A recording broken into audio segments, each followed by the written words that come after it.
have him. Okay, we're on. Fantastic. Hello, everybody. It is Wednesday, May 28th. Who let that happen? And this is a meeting of Finance and Facilities. And we do not have any remote participants this evening, although we're hoping to be joined remotely by a rep from the City Council. In the room this evening, we have on the F&F committee from the school committee, Dr. Jeffrey Silva. Here. Ms. Kim Coelho. Here. Our representative, our citizen representative, Mr. Dominic Here. Copeland. 2 names. That's an upgrade. I got both names tonight. From our finance department, our director of finance, Emma Puglisi. Here. Director of operations, Ms. Brown. Here. Superintendent of schools, Dr. Here. Chirocek. Incoming superintendent of schools. Do you have a microphone back there? I didn't even give you a mic. All right. Maybe next meeting. Okay. And our director of transportation. Here. Excellent. Okay. First item on our agenda, and I will share very soon. First item on the agenda is the approval of meeting minutes from our last meeting. I'm looking for a motion. So moved. Thank you. How about a second? Second. Back to your chair just in time, Dr. Silva. Thank you very much.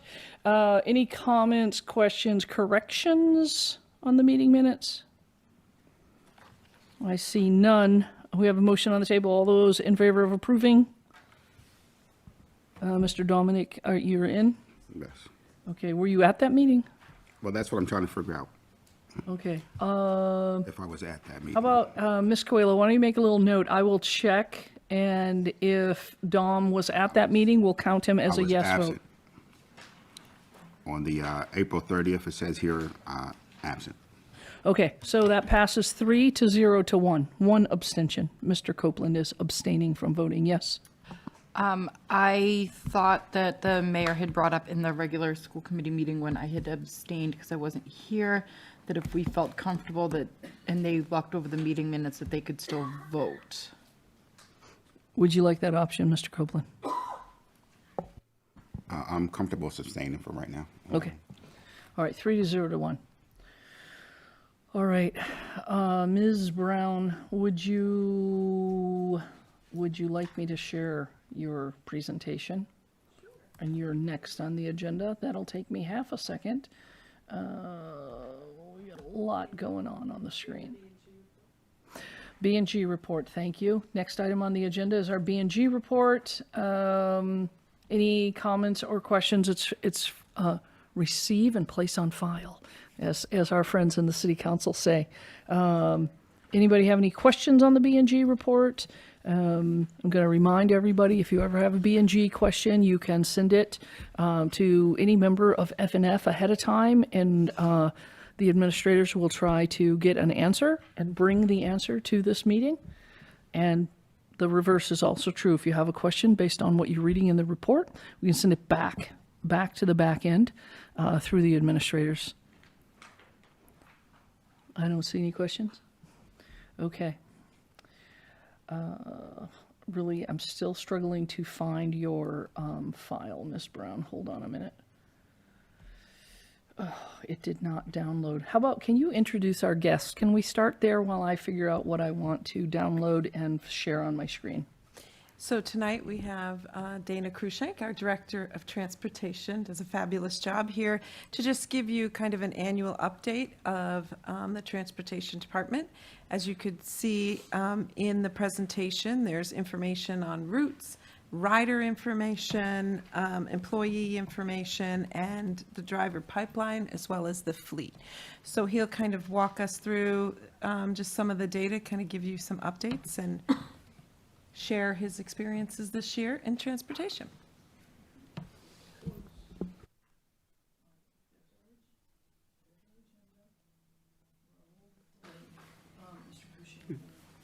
When you're ready, just tell me next slide. Okay, the first slide is the rider information for this current year. Our general education is 1,235 students, which includes 47 students from the Saints Academy. Our special education transportation within Beverly is 149 students, and our special education transportation out of Beverly is 131 students. Of that, with our route information, next slide, I'm sorry. We have the number of routes we currently have for elementary school is 9 general education, 17 special education, and with the special education under elementary, it does include the McEwen School as well. Our middle school, we have 12 general education routes and 10 special education routes. And for high school, we have 9 general education routes and 2 special education routes.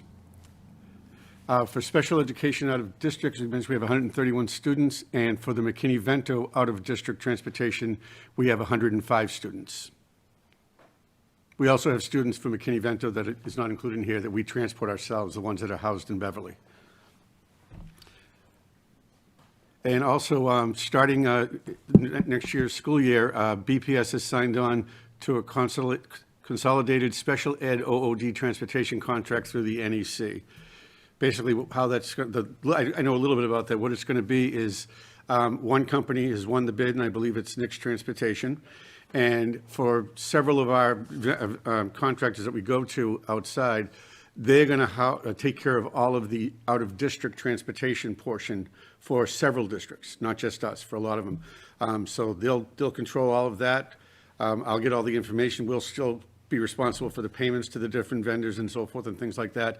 I just need to get some more information on it. I haven't been on one of the meetings at this point. So, but that's the general outline of how that looks. So just a little bit to add to that as well, from an FNF perspective.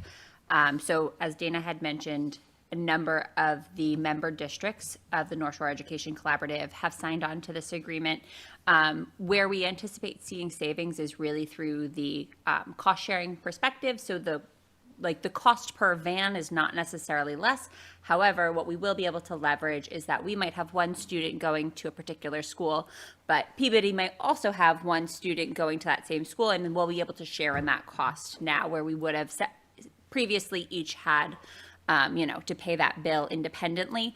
And we have sort of the bargaining, or the Costco, right? The economy of scale. And so things are just a little bit cheaper because they're guaranteed a little bit more business. So we're excited to see how that works out. A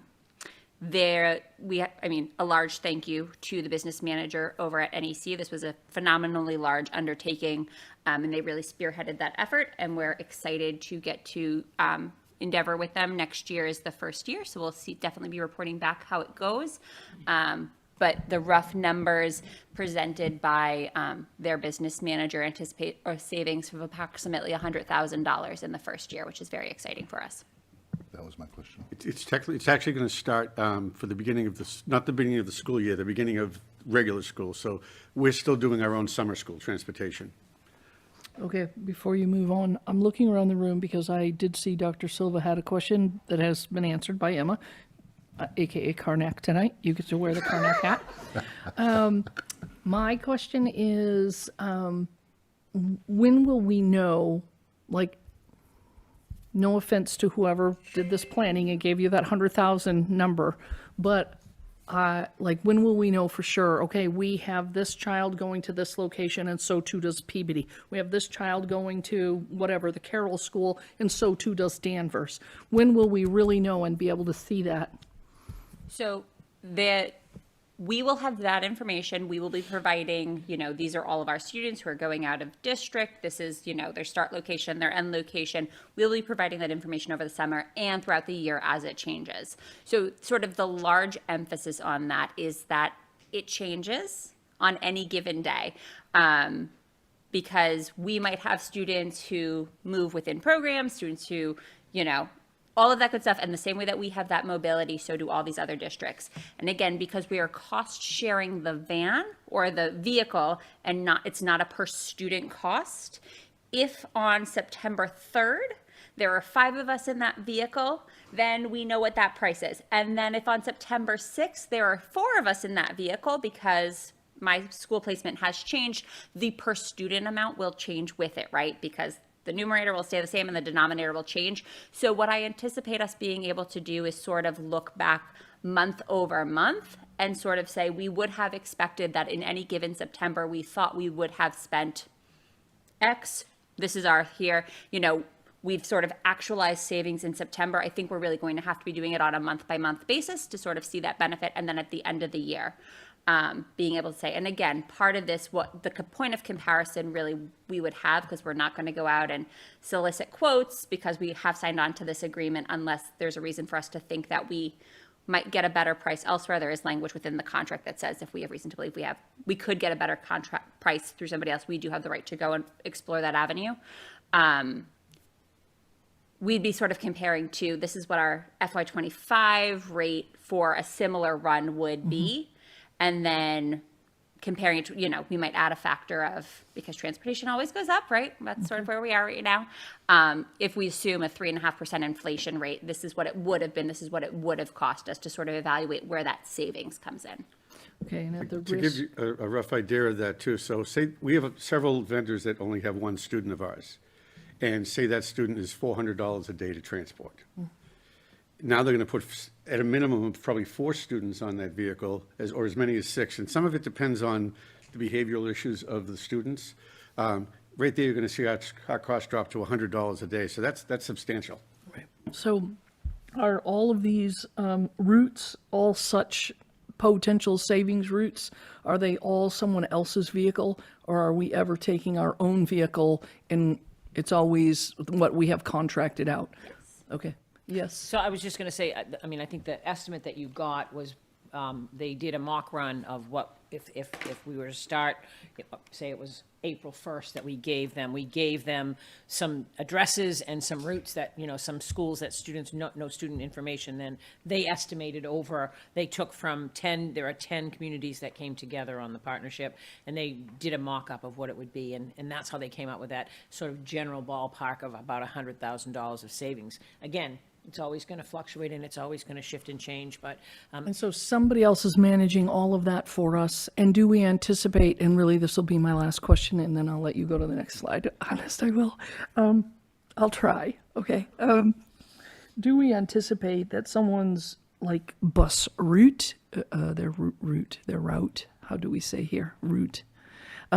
Tomato, would change, like my pickup time now has to be earlier because I need to stop in Peabody and in Danvers? And if so, then when are our families going to know that? So there is the possibility that that would change, right? Because there is the possibility that, right, we would have to stop in Beverly and then in Peabody or however that might go. The exact timing of that information, I imagine, would be similar to when we would distribute that information in any given year, right? So over the course of the summer during any given year, Dana and his team work on organizing all that information and coordinating that for the family. So I imagine that it'll be the same, that they'll have that information shortly before the beginning of the school year. Okay, thanks. Next slide. Okay, yep, next slide. So currently our transportation staffing, the number of CDL drivers that we currently have, and for those of you that don't know what that is, that's somebody who can drive a full-size bus as well as a minibus. And a minibus isn't a van, it's the step above. There's 18 of those. I am included in that number. The number of van drivers we have is 11, and the number of monitors we have is 19. One of the things we've done to help out with shortages and other things is if we have several runs that say the elementary school requires a monitor, but their high school or middle school doesn't. But we have other vans that it's the other way around. So we kind of like, at the high school, we'll switch that monitor from one bus to another to kind of help out with all that. So that's working pretty well. As far as the office staff, it's myself, our payroll bookkeeper clerk, and our dispatcher. So there's 3 of us in the office. And our mechanics, we have 1 full-time mechanic and 1 part-time mechanic. And I will say they've done an amazing job with some of our older buses, and the old saying, spit and glue to hold it together, and we always manage to have a bus available. Yes?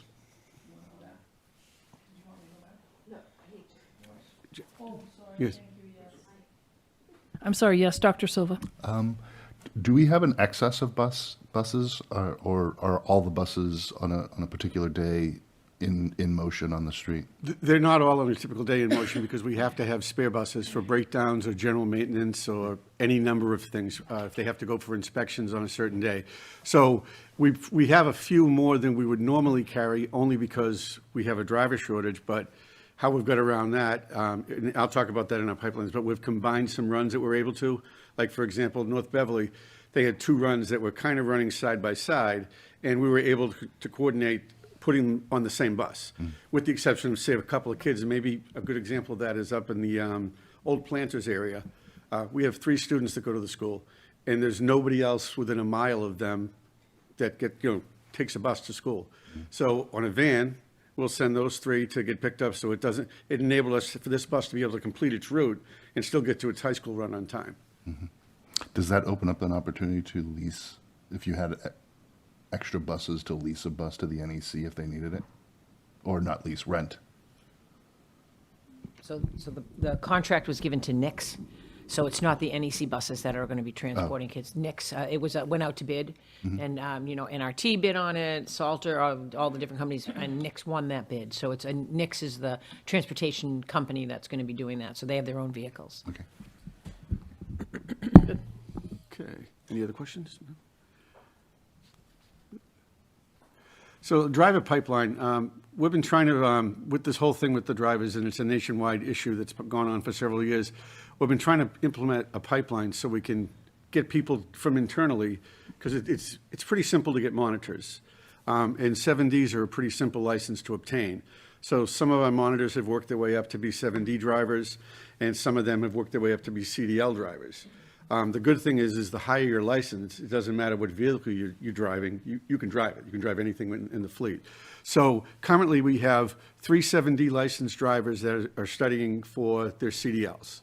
And the CDL process is quite involved. Depending, if you already have a CDL but not a school bus, you require a minimum of 40 hours of training. If you don't have the CDL, it jumps to 60 hours. In some cases, it could be more, because that's the minimum you're allowed. But if you're not ready to go, we're not going to take you, because you have to go pass the test with a state trooper, and you won't pass if you're not ready. You got to be very particular about everything that goes on. So there's also other things. You have to be first aid trained to get a license. You have to take a general knowledge test just to get a permit. And the toughest thing about that is you're not only studying for a school bus, you have to know everything about 18-wheelers. And you have to know everything. The big thing about it is having to be responsible for it. They call it your load. So even as a school bus driver, to get my license, I had to learn all about tying down packages and sorting them into a truck properly so the weights and measures are all the right level. So it is really quite involved. We currently, including myself, have 3 other safety officers. And one of our safety officers is very fluent in English and Spanish. So a lot of the problems we've run into in the past is that, we had a Spanish-speaking person, and nobody who could really speak Spanish was trying to teach them. So there was definitely a language barrier. So we're beyond that now. So we're able to, take care of everybody and make it a little easier to go through the process. Questions on that?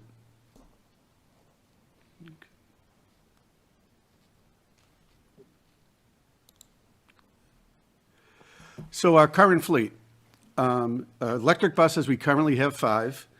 We seem to have gotten all of the bugs out of them, other than little things here and there. We have one we're picking up tomorrow that was in for some general maintenance stuff out to the dealership, but they're all running fairly well at this point without any major issues. We have 5 coming in, fully grant funded, sometime after the school year starts. I'm thinking it's usually August or September, but it'll be sometime in that respect. And then the following year, we have 3 additional electric buses coming in, but those are going to be mini electric buses. And one of them is also going to be outfitted with a full wheelchair capability. So that's going to help a lot, because right now, we do have 2 older ones, but they're very much getting near the end of their life. And the biggest problem we have, as we've talked about in the past, is living on the salt water is rust. The engines will go forever, but it's the rust. And the registry inspectors are very good with us. They say, okay, this is what I'm seeing now. You're okay, but you either have to look at possibly addressing this or it's coming off the road. So they're very good with us as far as that goes. Hey, Dana, yeah. can you talk about the inspection, just how often that occurs and what that So looks like? there's two different inspections you have to go through. They have to go through the same inspection we would have to go through with our cars, so that's a once-a-year inspection. The other inspection is 4 times a year. Every 3 months, an inspector from the registry comes to our location. They like to come to us because we can do it in the garage in the winter, so they're nice and warm instead of crawling under these buses in the weather.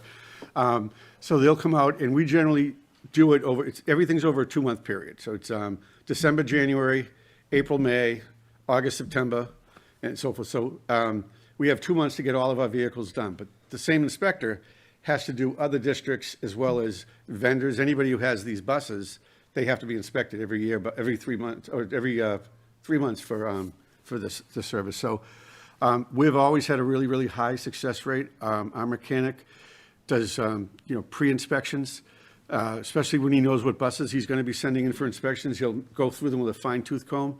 The drivers, generally will tell us if there's anything they see, so we can take care of that. Usually that's more like a light or exhaust or windshield wiper or tire. But when they inspect them ahead of time, they're going underneath these buses. They're inspecting, the ball joints, the drums, the brake. They're inspecting all of that stuff. So that's why almost never do we have a bus taken off the road because of inspection, unless something happened the day of the inspection. You still have to take it in. And the good thing is that they're really good with us because we have a good relationship with the inspector. Is they'll do the full inspection, they'll be ready to go, and once we show proof that this repair has been done, it might just be we have to show we have a part because they know the mechanics. Once we show we've received this part, they'll send us the sticker rather than have to come out and do a whole new inspection. So that's working out, works out well. Anything else about inspections before we go into the rest of the fleet? No? Oh, yes. I just had a question about the electric buses overall in comparison to the diesel buses. How are they holding up? Okay, so we were the initial people to ever get them. So we're the ones who kind of initiated, get all the bugs out, so to say. Early on, 4 or 5 years ago almost, I guess it was, the Chargers had more problems than the buses. Over time, we've had a couple of them that had to have the battery replaced, fully under warranty. It's a $75,000 battery for a full-size bus. We didn't pay a nickel of it, which is great. They're great in the weather.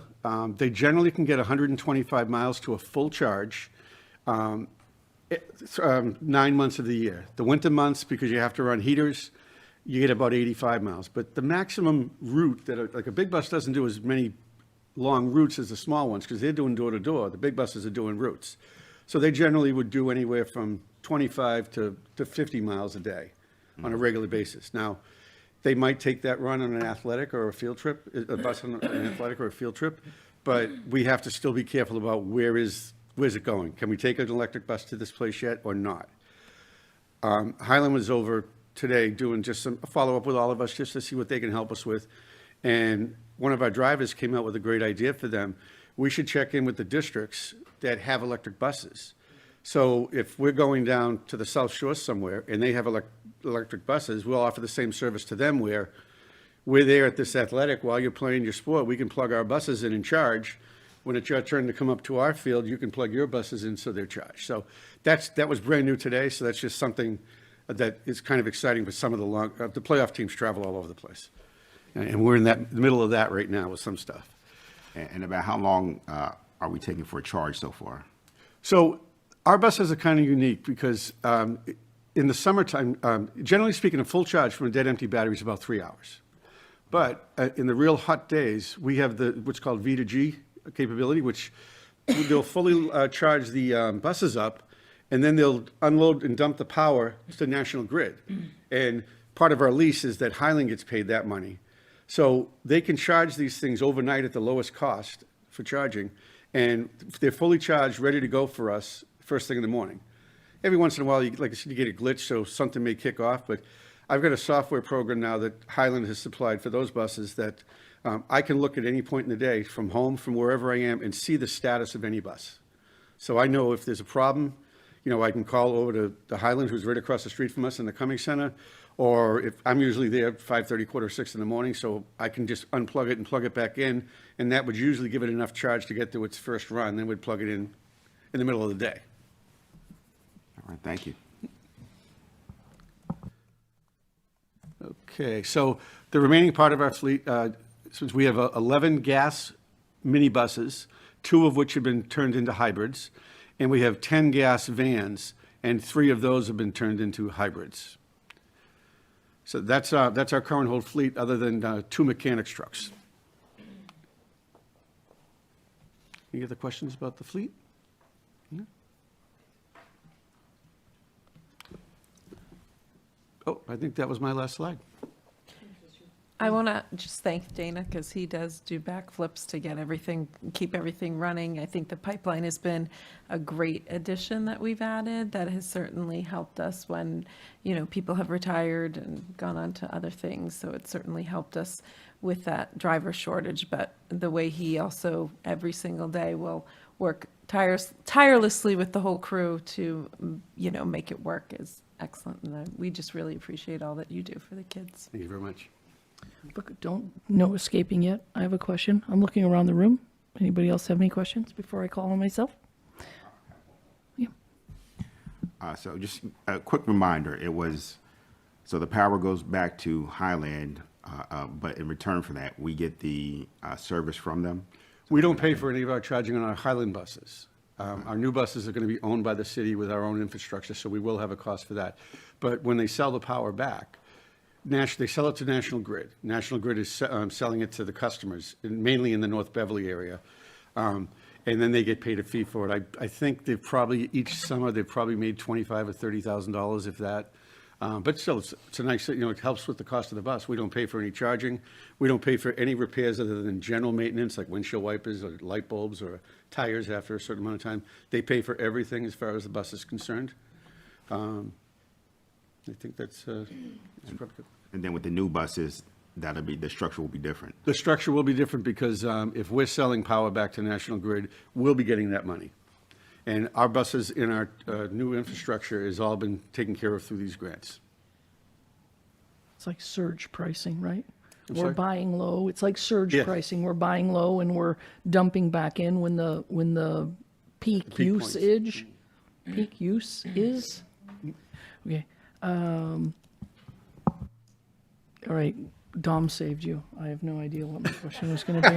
Oh, I was going to ask, in the past, we had issues with parents wanting to make changes, get on a different bus, and I think, I haven't heard many of those complaints lately. So from your perspective, as a district, are we in a better place relative to communicating how people should interact with transportation in general?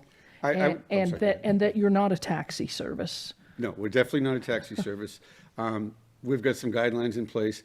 If somebody wants a student to ride on another bus for whatever reason, generally it's not allowed because we have to know who's on these buses at all Because times. you're not a taxi service. Yeah, exactly, we're not.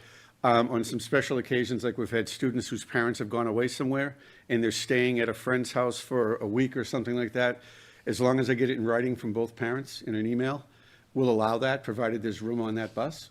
Some of the buses are completely stuffed, you couldn't put another person on, but others you can, sometimes, also not gonna have full attendance every day. And I just could share about the bus pass thing we just talked about, just to give you an idea. Something that's we use BusRite for our tracking and routing systems. And they're coming up with a new tool. We were also the first with them, so we're treated very good, by all these people. I tell them to sharpen their pencil, and they generally do pretty good. So they have a new bus pass thing where they're going to supply us bus passes that are electronic. They're going to adapt a machine right to our current tablet. When the student comes on the bus, they scan that tag. We know that student's on the bus. When they get off that bus, we scan that tag, and it'll tell us where they got off. So we're going to do a trial with just a couple of runs for the summer school to see how that all goes. And then we're going to try to hopefully, provided we can fund it and get everything done that way, Emma, we'll hopefully have it fully operational for the next school year. And that's a great idea for all kids, but, we think especially for our kindergarten riders, our little guys, it helps us to, have that process to be able to really. The other thing they just shared with us too is that we'll be able to use it if we want to for athletics and field trips. even if like a field trip, especially if the student's not a bus rider, we can assign a temporary pass. So we're going through all this time with teachers calling off roll call and stuff for field trips and stuff. They're simply going to be able to scan, and we're going to know, hey, where's this kid? You know? So we're excited about that as well. Okay, I'm looking around the room. Last transportation, last train is about to pull out of the station. You are free to go, Mr. Krueank. Thank you. All right, Queen. Next slide. How about, okay, there we go. Okay, in your packet, I don't have, how about, do you have a number for me? Emma, can you say the number instead of me trying to switch back and forth? So, the number's 23. Thank you. $23,890.70. All right. Actually, I'm going to stop sharing for a minute because I really do want to put that on the screen because it is a very large number. Talk amongst yourselves for a second while I find that file, please. Ms. Brown, is there another item we can talk about while I find that file to show to everybody? So what I can share as we, that this list includes some other very generous gifts, but as well as a substantial number of BevEd grants in conjunction with the Cummings Foundation. So these are sort of awarded after our regular BevEd grants, or separate from our regular BevEd grants. And these are in support of a variety of different things at both the high school and the middle school, including supporting the manufacturing innovation pathway, our robotics program, some social emotional learning, nature's classroom at the middle school, some STEM programming at the middle school, as well as a couple of other initiatives.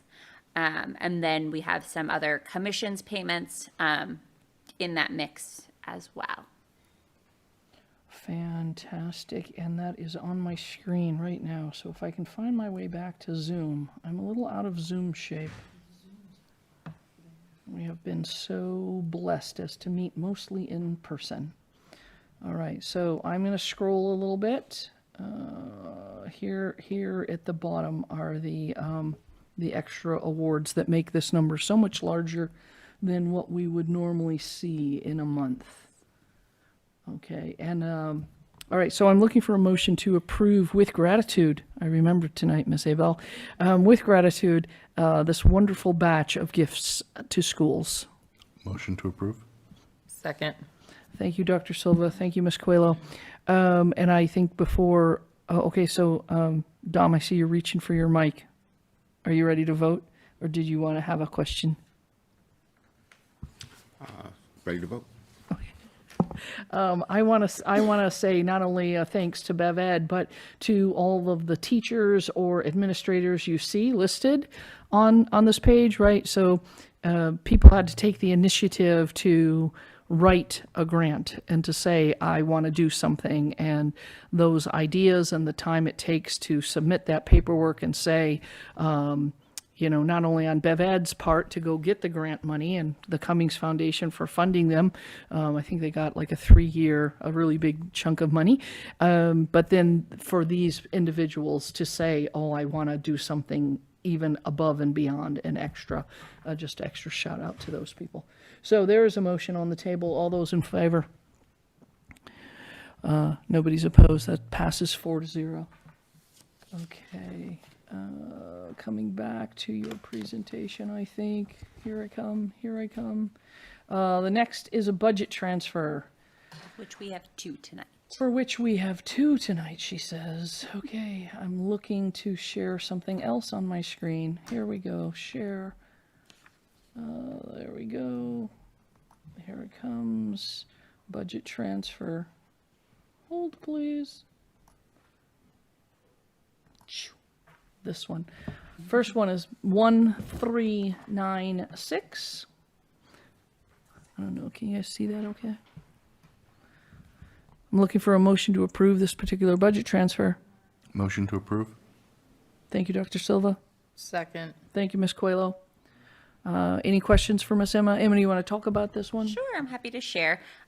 We've talked quite a bit about our utility costs this year, right? Same way that as individuals, we're seeing fluctuations and increases in our utility bills. We are experiencing that similarly here on the school side. So this particular transfer is to transfer some funds to support the electric and gas costs at the high school. We had some available funding within some of our other, or anticipated available funding within some of our other utility lines at some of our elementary schools. And then also, as we've sort of talked about previously, given where we are in the time of year, projections through the end of the year, it left us with a little bit of anticipated money in both our workers' comp insurance line and our unemployment lines, just sort of based on how some things have gone this year. Which I'm glad that we had those funds available to be able to help support the needed offsets for the high school utility lines. Do we have any, I'm calling on myself, do we have any sense of why, I guess I would expect to see higher costs at all of our buildings, and it looks like we're having some savings at some of our buildings and higher costs at the high school? So at the high school and at the middle school, which have been the two schools that we've seen quite a bit of, where we've needed additional funding this year in our utility lines, a lot of that is the result of we have carried forward credits in past years that had net reduced our total out-of-pocket expenditure. And so if you look back historically to say how much have we spent at at the middle school for electric costs or the high school on electric costs, the availability of existing credits, so not the ones that we purchase on a monthly basis because we have an obligation to purchase on a monthly basis, but some from in the Wayback Machine when energy costs were much lower and the city was able to capitalize on some of that. We've carried forward some of those balances. Those balances have been exhausted as we've moved through this year. And so those balances no longer available meant that we needed additional funding in those lines. And so part of the beauty of our energy credits is that they have made it more affordable and more sustainable. Part of the difficulty in that, from a budgeting perspective, is that when you look back sort of year-to-date information, you're looking at what our net out-of-pocket is, which is not the same as our gross, and the availability of those credits is sort of where that fluctuation has come in. Okay, any other questions? There's a motion on the table. All those in favor? None opposed. That passes 4-0. Thank you, Ms. Coelho, for keeping the roll. Let's see, budget transfer 1392 is now on the screen. Looking for a motion to approve, to open for discussion in the very least. So moved. Thank you, Ms. Coelho. Second. Thank you, Mr. Copeland. Ms. Emma, would you like to speak to this one?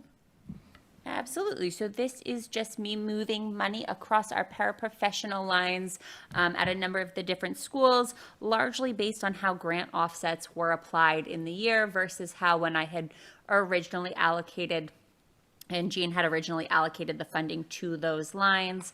So largely what happened is we paid some amount of our paraprofessionals through our 240 grant carry forward from FY24 and some from FY25. And just sort of the ones that were already in payroll for the FY24 sort of got to stay. And then we moved to the 25, we split it out a little bit different of a way. And so this is just to make sure that the right number of dollars is split at the right number of schools for the number of paraprofessionals that are not being offset by the grant. All right. Any questions for Ms. Emma on this one? Yes, Mr. Copeland. So I think we talked about it before. I think there's a lot of changing and shifting, especially financially. And I think you said before you felt comfortable that we have that under control as far as over the next year. Do we still feel the same about that, or? From the perspective of the grant funding remaining available? The grant funding remaining available, anything that, we might be on the lookout in these line items going forward? From this perspective, I think things are in great shape. Again, it was just sort of money was allocated between the schools at a little bit of a different place depending on who was coded in our payroll system what way. And so instead of changing the coding on people's payrolls from payrolls past, it was easier just to move the money around. As we look forward to the next year, I don't know that I want to be on record saying that I feel comfortable or confident in knowing what changes might be out there. I think that we are keeping a cautious and keen eye and ear out to other sources, working collaboratively with other, some of the state groups, MASBO, MASS, MASC, to make sure that we are in the know as we are seeing changes possibly that could impact grant funding. At this moment in time, we have not heard of anything that would lead me to have cause for concern at this exact moment in time for our entitlement grants for next year. All right, perfect, thank you. Okay, there's a motion. All those in favor of this transfer? All those in favor of this transfer? Thank you, that passes 4-0. Okay, next item on our agenda is grants, the acceptance of grants. And we do not actually have any, so Well, that would make sense. That one why makes it's one not easy. in my packet. Okay, so the next item on the agenda are 3 policies, starting with EEAG. Hold, please. Yes, is that what you have on your sheet? Yeah, EEAG. Okay, so here's EEAG on the screen. Let me make that a little bigger. So I will remind everybody, at the bottom of the file where it says source, MASC, updated 2022, that in conjunction with whether there's any yellow highlight, Donna has been so kind as to highlight things when there are differences in between an MASC version of a policy and a quote-unquote Beverly version of a policy. So here we see that the source is MASC, and because there's no yellow, this means that this policy is directly as it exists with MASC. We have, there's another one in the packet with, that's ours. This is the MASC one, and then there's a one that has the highlighted change. Go one at a time. Sorry. Hold, please. No, I do not have the updated one in my packet. Do I have to? Oh, yes, I do. Okay, well, there you go. So now, it's in red, not even in yellow. So the portion in red was from, the number 4 was from the MASC policy that was added to ours if we so desire to this evening. Meaning that we don't have number 4 now. We're suggesting adding number 4, and that suggestion is being inspired from MASC. Correct. And line 3, as a general rule of thumb, as we've been going through all of our policies, we have been making this particular change as well as another change about the committee versus the school committee. So every time we reference the word parents, we're trying to be more open-minded. You could be a guardian or a caregiver as well. All right, so with that lovely, not very smooth introduction, looking for a motion to begin discussion. Let's look for a motion to approve as is presented here. Motion to approve? Thank you, Dr. Silva. Second. Thank you, Mr. Copeland. Floor is open. Comments, thoughts, feelings about this policy? So what do you mean by, so private vehicles? So would that be like a parent vehicle, or what does that mean? It says private vehicles may be permitted to transport students. So sometimes we contract with parents to drive students in lieu of using transportation for out-of-district placements. So I assume that's why that's in there. I also would imagine that it would include, so like vehicles owned by NICS or vehicles owned by NRT would be considered private vehicles. They are not owned and operated by the school district. Okay. So it's not like a situation where on the spot, oh, we don't have enough rides. No. You know, Nope. Mr. Copeland, hop in your vehicle, drive a few students.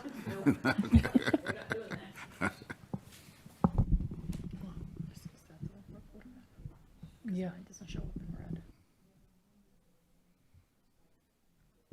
Similarly, any non-student adult passenger, I think we would refer to them usually as like a monitor right? So some students would require a monitor, some runs would require a monitor. That's who that might be, not Emma along for the ride.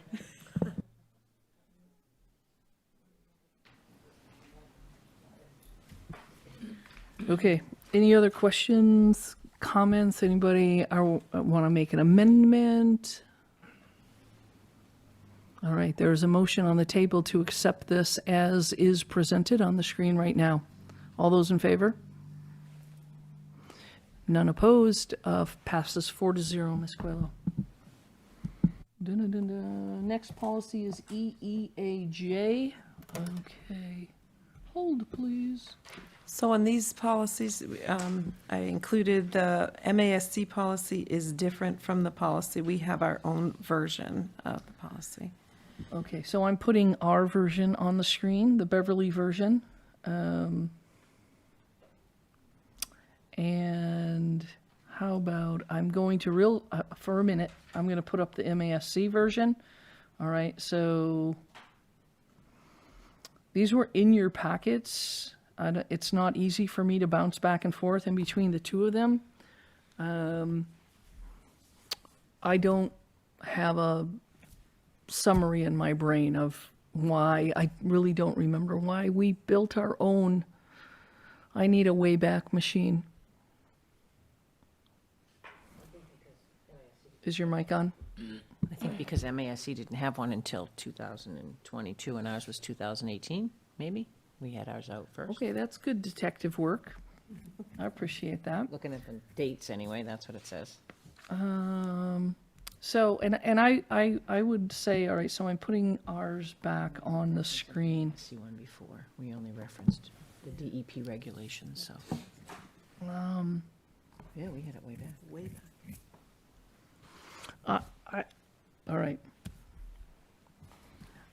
To open the floor for discussion, I'm looking for a motion that we, quote-unquote, approve our policy as it is. And I say quote-unquote because we don't have any changes. There are no suggested changes. And so when we revisit a policy and approve it as is, what ends up happening is we just update, like, oh, we last reviewed it on this date. So I feel like that's different than approving, but I'm looking for a motion to approve our policy EEAJ, anti-idling measures, as it currently stands. So moved. Second. Thank you, Ms. Coelho and Mr. Copeland. And now I will open the floor for discussion. Dr. Silva, I see a furrowed eyebrow down there at that end of the table. I'm looking to see if there's penalties. So this one from MASC has penalty on it. Does ours have a penalty? No, No. No. Okay. Not that it matters. I was just curious to know what was. mostly because I'm not sure who would enforce that or Yeah, elect that or exactly. do any of those things. I Right. think, I think, if I may, I think that I remember there being a pretty robust discussion about this when we were doing the policy manual in its entirety. I think we made some revisions to it. I think we did some research on it at that point in time, including talking about whether or not we had signs at the buildings or some. I just remember that conversation as part of what we were doing at that time. And I do think, that was why we stuck with the one that we had. I think we've been working on this and trying to prohibit idling for a long time, particularly if you think about our school zones, the buses line up right in front of the buildings all along the parking lot. And so we wanted to make sure we were training our drivers on no idling. And really, we focused a lot on the bus drivers and the buses so they don't sit there idling. And they, now they're mostly electric, so it's probably not as important. But, I think that's something that we were very much concentrating on at the time, making sure we had the signage up. And it's a very hard enforcement. We can enforce it easily with our own bus drivers, but with parents, it's not as easy to enforce. So, Right. Especially when it's cold outside. All right. Any further? Yes, Mr. Copeland. No, I was just going to say, when I looked at it, I saw it more as maybe a guidance for our bus drivers. Again, with the parents, that's going to be difficult to police. And I think that was my biggest thing when going through this. And like you said, we're converting more to electric buses, so that shouldn't be a biggest issue, but having it outside of school idling can be an issue. And having been an elementary principal standing out there in the buses, we're glad they're not idling, because it's getting, Yes, the fumes it's and everything. brutal. So, yeah, it is really good. No problem. Thank you. All right, any other comments, questions, amendments? There's a motion on the table. All those in favor? All right, I will have this one marked. Ms. Coelho, if you can put a little squiggly on your notes. We're just going to mark that one as reviewed. Our next policy is EF, food services. And this is just our policy, and, certainly our Director of Food Services, Christina Leal, went over this and felt that it was appropriate.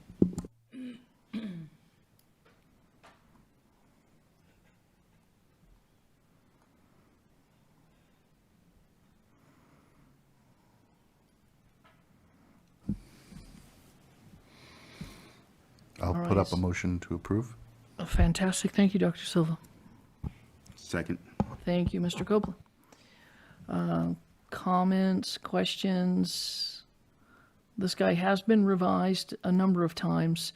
I think back in 2018, we made it thinner. Sometimes we joke that the policy manual only ever gets added to, and it is quite large, and any given policy tends to only get added to, and so policies become longer.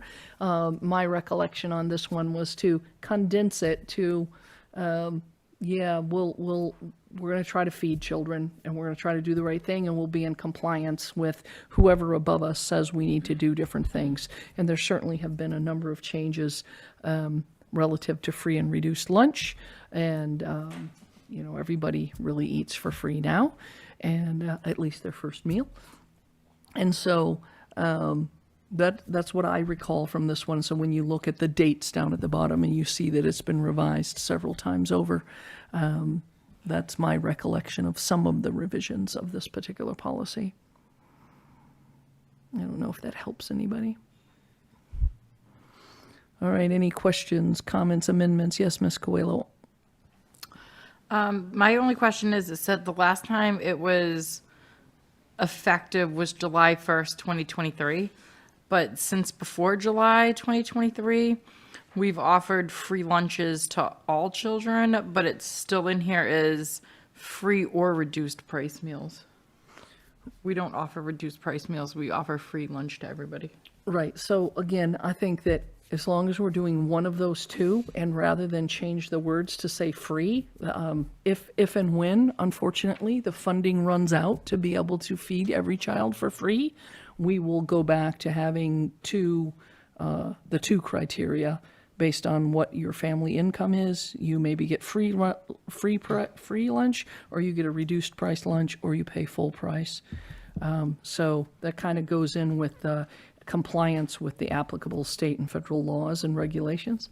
Somewhat, it really kind of goes in with federal funding, right? So we are blessed right now that we can feed everybody their first meal for free, but that's not guaranteed. So we might have to come back to this very literal translation quite soon. We hope not, but we might. Point well taken. All right, anybody else? There's a motion on the table. All those in favor? Fantastic. Thank you. That passes 4-0. All right, we're coming back to, I believe, your presentation, Ms.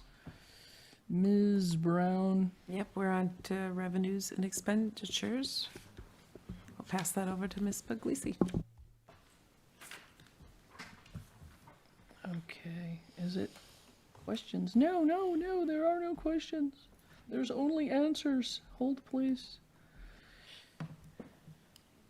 I just switched over there just to come back. I got tricked. Which one do you want? The budget? Let's or do the- revenues. The revenues. Yeah. Which one? Let's do revenues. Let's do revenues. Revenues for 500, please, Alex. Okay, there we go. The revenues are on the screen. So, at this point in time, we are right on track with where we've been as far as revenue collection in the prior years. So as far as the remaining balances, I don't have any concern in regard for our ability to collect. I do want to draw your attention to that plus minus column. It seems like sort of an odd duck every time I look at it. And I just wanted to illustrate for you that that plus minus is where we sort of keep track the funds that are received that are beyond what we had budgeted in the given year. And so especially in our circuit breaker revenue, where we expend the prior year receipts, and then in some instances like this year, we expend a portion of our FY25 revenue. The majority of our FY25 revenue, the intent is to hold and then have to expend next year. Circuit breaker does allow us to carry forward revenue 1 year. So that's what's in that column there. It's not that we are increasing the budget. It's not that things are coming in above or beyond what we expect. That is sort of the amount that has been received to date. They're paid in quarterly payments. That is beyond what was needed to fund the FY25 budget. So that's sort of the running tally of what we will carry into next year. We are expecting our fourth quarter payment. That will come in June. So we will be carrying forward more than $1.6 million. Yes. Fantastic. All right, looking around the room, does anybody have any questions? Yes, Dr. Silva. Oh, that was a fake. You unmuted. Now you have to say something. Okay. We are going to go then, if everybody's happy, we'll go to the expenses. This lovely budget report. And what I'm going to do, Ms. Puglisi, if you want to speak to this first, and then I'll look around the room and ask if anybody has any questions, if they're concerned about a particular cost center. All right, fabulous. So our spending is on track. Our salary lines are all in a good place. I expect that we will finish the year within our budget, so I don't have any areas of concern at this time. It is the end of the year, so we are in that process right now where we're closing out the year. We have issued guidance to the staff who make purchases, so our school secretaries, our departments, asking folks to make their final requisitions by Monday of next week and place their final orders, barring any emergencies, right? So sometimes there are emergencies, we have to make orders, but barring any emergencies, hopefully by May 5th to give us time to close out our books by June 30th or shortly thereafter, as well as make sure that all of our bills are in and paid and on time and everything's requisitioned so that we're in compliance with all of the good laws that keep us on track there. So that is in place right now. There are a couple of lines where we're still expecting some large expenditures, including instructional software, and that's largely due to just the timing of those license renewals. It's largely license renewals that will renew in June to be ready for next year, and that's, again, just sort of timing of how those will run out. But other than that, I'm open if anybody has any questions, concerns.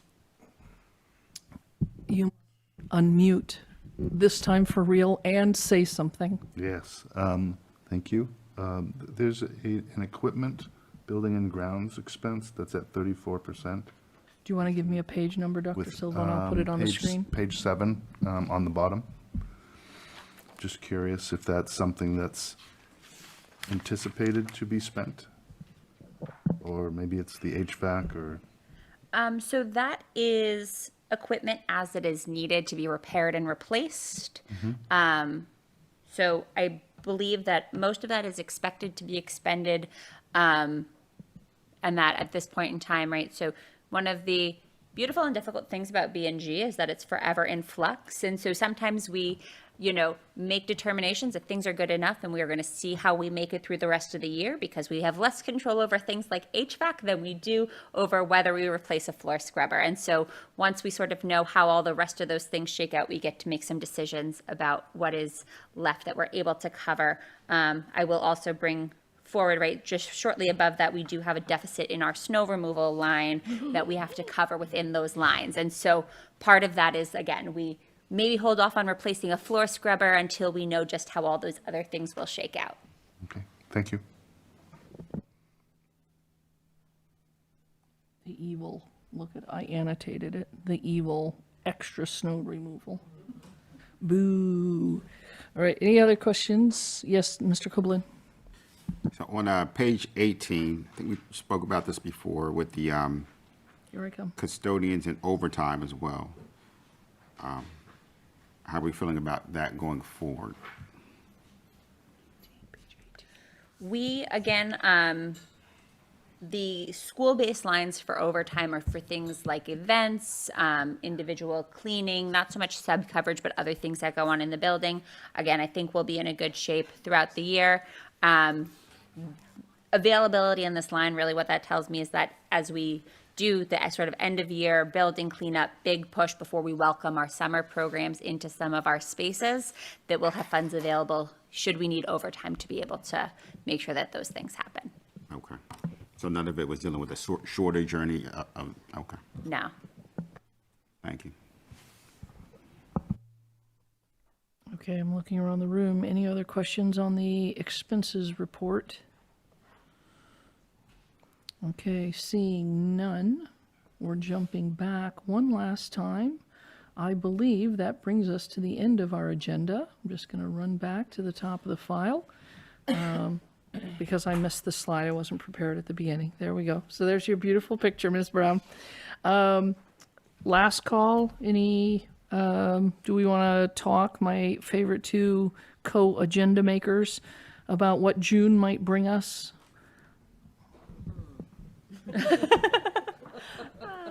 I think it's Or no not. secret that, right, June is a busy month. We'll be in the process of closing out the books. By the time that our meeting is scheduled, the books will not be closed yet. That generally happens right about July 15th, all is said and done. We had previously discussed the possibility of Mr. Bryant Ailes from the city side coming and talking to us about utilities that and, you know, our energy credits and things like that. I have not yet reached out to him to confirm his availability. At the same time, He's also a little busy in he's a June. little bit busy in June. That was my next sentence. And so I certainly don't want to speak to or offer commitment of his time, but that would be sort of the only thing. And, you know, he could always visit us in September. Right. Okay. All right. That brings us to, I'm looking for a motion to adjourn. So moved. Thank you, Ms. Coelho. Second. Thank you, Mr. Copeland. All those in favor? That passes 4-0. It's 7:20 p.m., Ms. Coelho, my note taker. Thank you very much. That gives us a couple of minutes to let a big batch of people come in, because tonight's one of those wonderful nights when we get to honor a whole bunch of students. So let the doors open.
Welcome, everyone. Thank you so much for joining us this evening. Today is Wednesday, May 28th. This is the Committee of the Whole meeting of the Beverly Public Schools School Committee.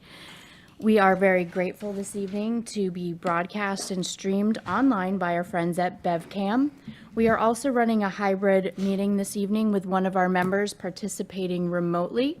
And we are allowed to do this under the extensions of the Acts of 2021.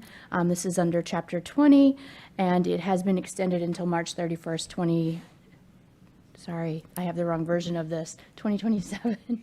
Yeah, this is an older copy. Yeah. And so that does mean that we will do some roll call votes. I would also ask that any of our participants that are participating remotely mind the mute button to prevent background noises.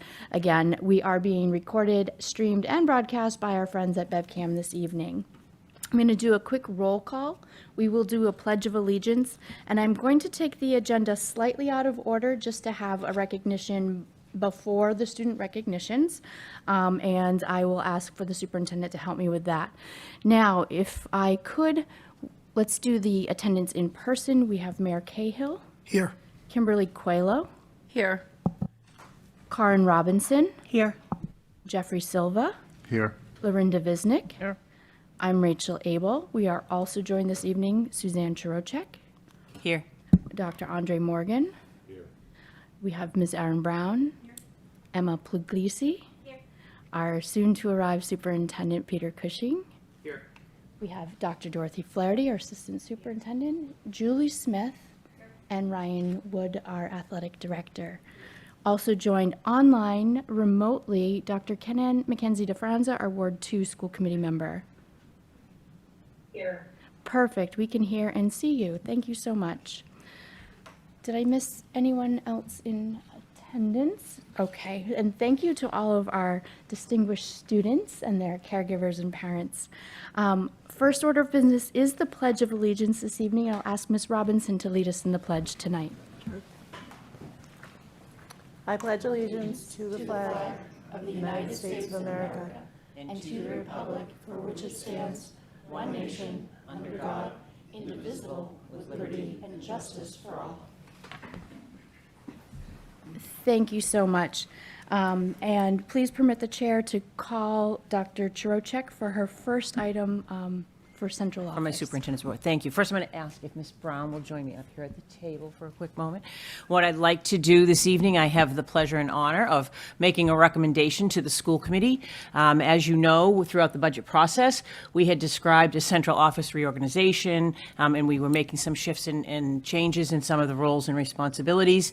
And also, as you know, the policies that the school committee has is that the superintendent makes a recommendation to the school committee in terms of the position of assistant superintendent. So I have the distinct pleasure this evening of making my recommendation to the school committee that Ms. Erin Brown be transferred from her current position of the executive director of operations into the role of assistant superintendent. But before I ask you for a motion and a vote, I would like to take a moment to ask Dr. Cushing to join me because he's going to come up. As you know, I'm leaving, and so I will not be the superintendent here next year. I, however, as sitting superintendent, want to make the recommendation, but I wanted to give Dr. Cushing an opportunity to speak to the decision as well, because we made it together. Good evening, Madam President, members of the committee. Really appreciate this opportunity to speak with you today.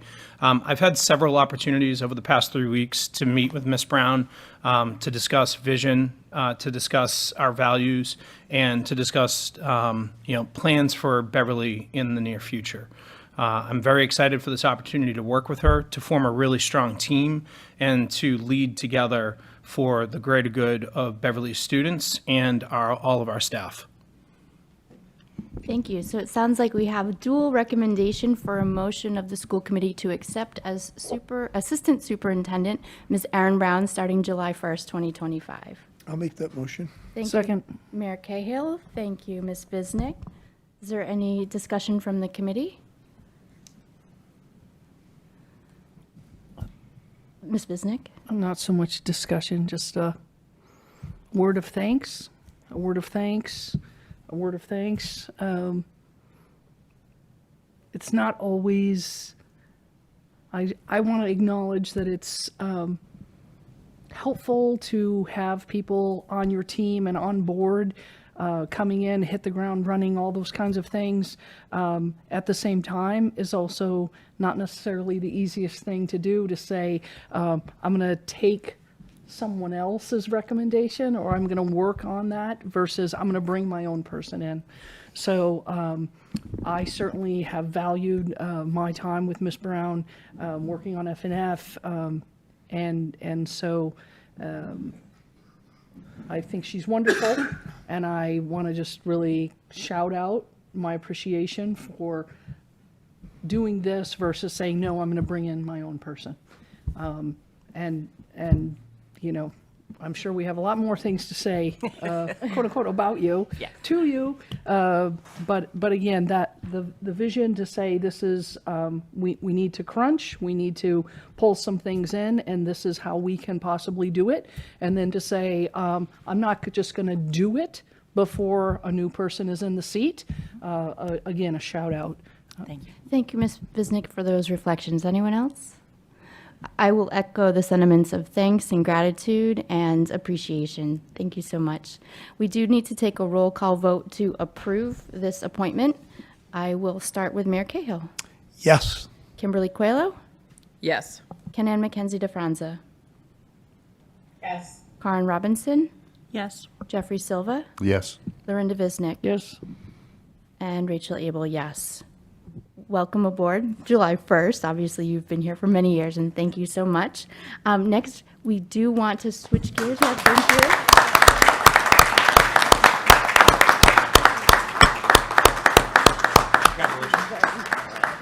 We will have a brief recess after we recognize our student athletes who have all come this evening, expecting to go first. And then we'll take a moment to offer our congratulations to Ms. Brown as well as the committee. I'd like to ask Mr. Ryan Woods and Superintendent Chirocek to help us recognize our fantastic list of NEC All-Stars, All-Conference, and Salem News All-Stars.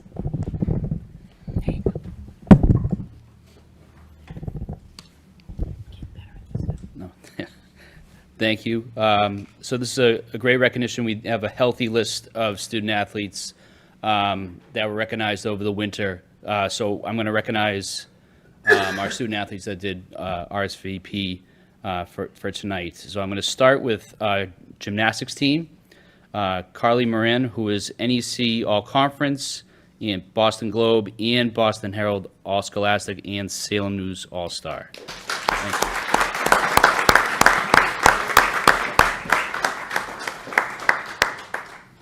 Next will be Julia Guanci. She's Salem News All-Star.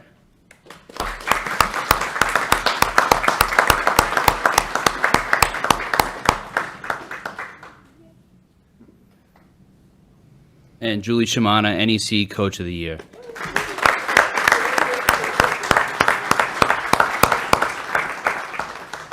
Next up, we have girls basketball. We have Clara Castro, NEC All-Conference, and Salem News All-Star.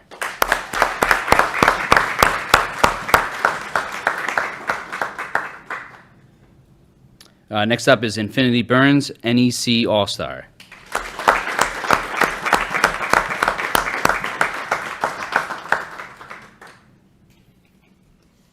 Next up, we have a girls ice hockey team, Meredith Johnston, NEC All-Conference, and Salem News All-Star.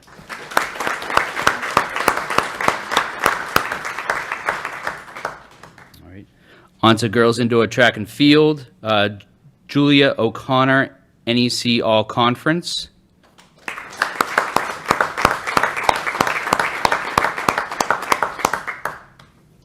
And Grace Williams, NEC All-Conference and Salem News All-Star.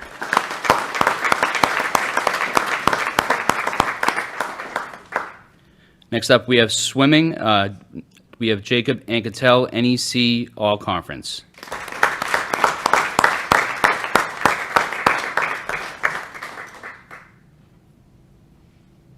And again from swimming, Henry Seisdick, NEC All-Conference and Gloucester Times All-Star.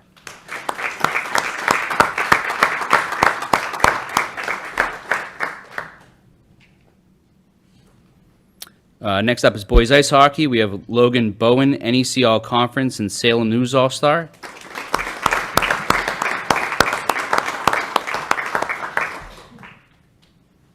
And again, from boys ice hockey, we have Ryan Everett, NEC All Star and Salem News All Star.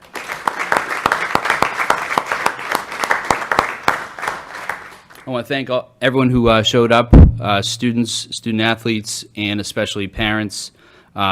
Big accomplishment for our parents, and I appreciate the support moving forward. So thank you, everyone.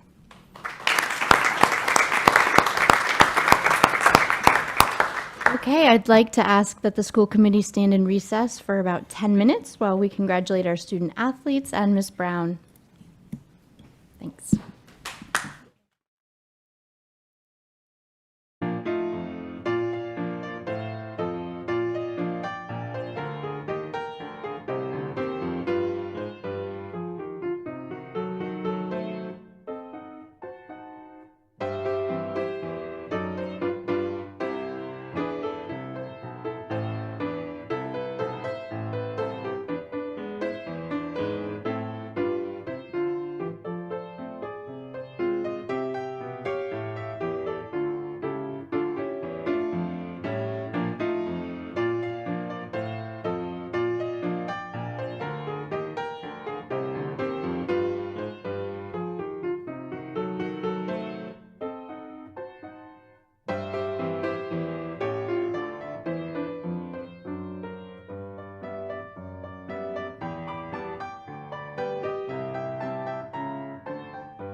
Thank you so much for being patient with us while we took a brief recess to congratulate Ms. Brown and all of our student athletes and their caregivers who joined us this evening. It's always one of the favorite parts of our agenda, so thank you so much.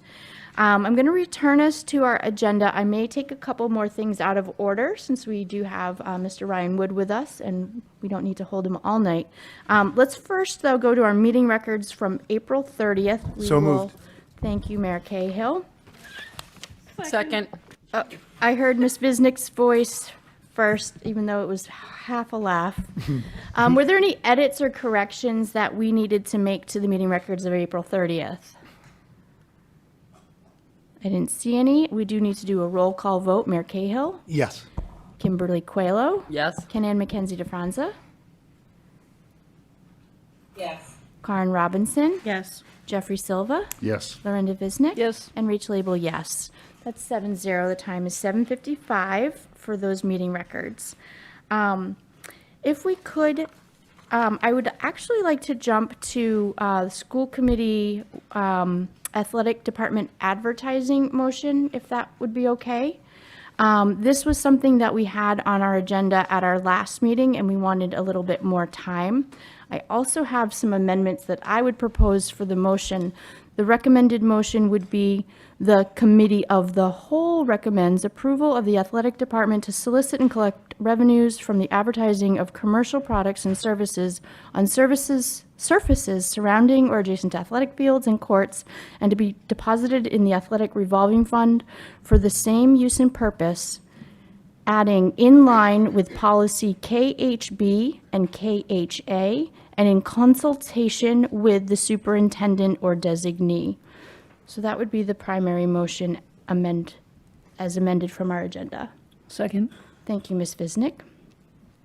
And I don't know if Dr. Krueank or Mr. Wood wanted to add any additional information. I believe that we had a few questions at the table. As chair, I did go back to our policies to review them, and that's why I'm adding that additional language to the main motion. KHB talks about, actually printed it out. KHB talks about advertising in our schools and that the school committee may grant this permission for advertising of commercial products and services in school buildings or on school property under the guidance or regulations it may approve. Otherwise, no advertising of commercial products or services will be permitted in school buildings or on school property. Publications of the school system will not contain any advertising. However, this does not prevent advertising in student publications that are published by student organizations subject to administration controls and/or the use of commercially sponsored free teaching aids in the event the content is approved by the administration. Solicitation or sales or use of the name of school system to promote any products will not be permitted by the school committee. So that was KHB that already outlines our policy related to advertising. We also had KHA, which is our policy related to public solicitations in the schools, and it simply states that the school committee will place limits on commercial activities and fundraising activities in the school for the following reasons. The school system should provide students, parents, and employees some measure of protection from exploitation by commercial or charitable fundraising organizations. The school system should not give public the impression of generally endorsing or sanctioning commercial and fundraising activities, and commercial and fundraising activities may disrupt school routines and cause loss of instructional time. And basically, there is an outline of the procedures with the superintendent and principals about when these occasions may be permitted. So.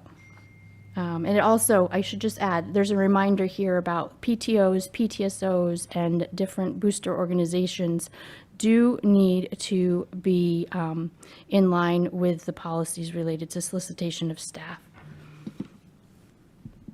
So welcome, Mr. Wood. Thank you so much for bringing this opportunity to the committee. The Finance and Facilities Chair, go ahead, Ms. Visnick. I think that to maybe help direct you with what you might choose to say this evening, at our last meeting, the mayor raised concerns, including, but not, yeah, I guess including the parameters around how the totality of the sale of advertising would work, including when would we not accept a request to advertise, stated very explicitly what are inappropriate advertisers. So three questions. When would we not accept it? What would the amounts be? Like a ranges, a general gist of what are we looking at for charges?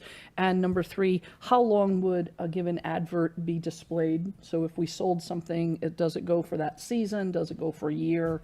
I think I rewatched the video, and I believe I captured your concerns, Mr. Mayor. Yeah, good starting point, thanks. Okay. So I'm just going to jump in before Mr. Wood starts. I think particularly on the when, no, I think I continue to look at Ms. Abel read out the KHB, but it does say subject to administration controls. So, I mean, I think we have the ability to control the advertising that comes in and take a look at and discern what would be in line with what we would consider appropriate advertising for the school grounds. And I think I pulled that out of that policy sort of as that one safety net that we would have. On a case-by-case basis. On a case-by-case basis. And so I will turn it over to Mr. Wood around the range, what your thoughts are. We spent a lot of time talking about it in our office, and I think one of the things is, in terms of operating procedures, right, we'll have them all laid out before we actually disseminate that first advertising, call out to people who are interested. But in general, we're looking to sort of have that approval to move forward for that. So I know you had talked a little bit with me about range and about, the length of time and all of that. So I'll turn it over to you. Yeah, I've looked into two schools in the area that do have this process, and one school does signs by season, the other school does signs for the year.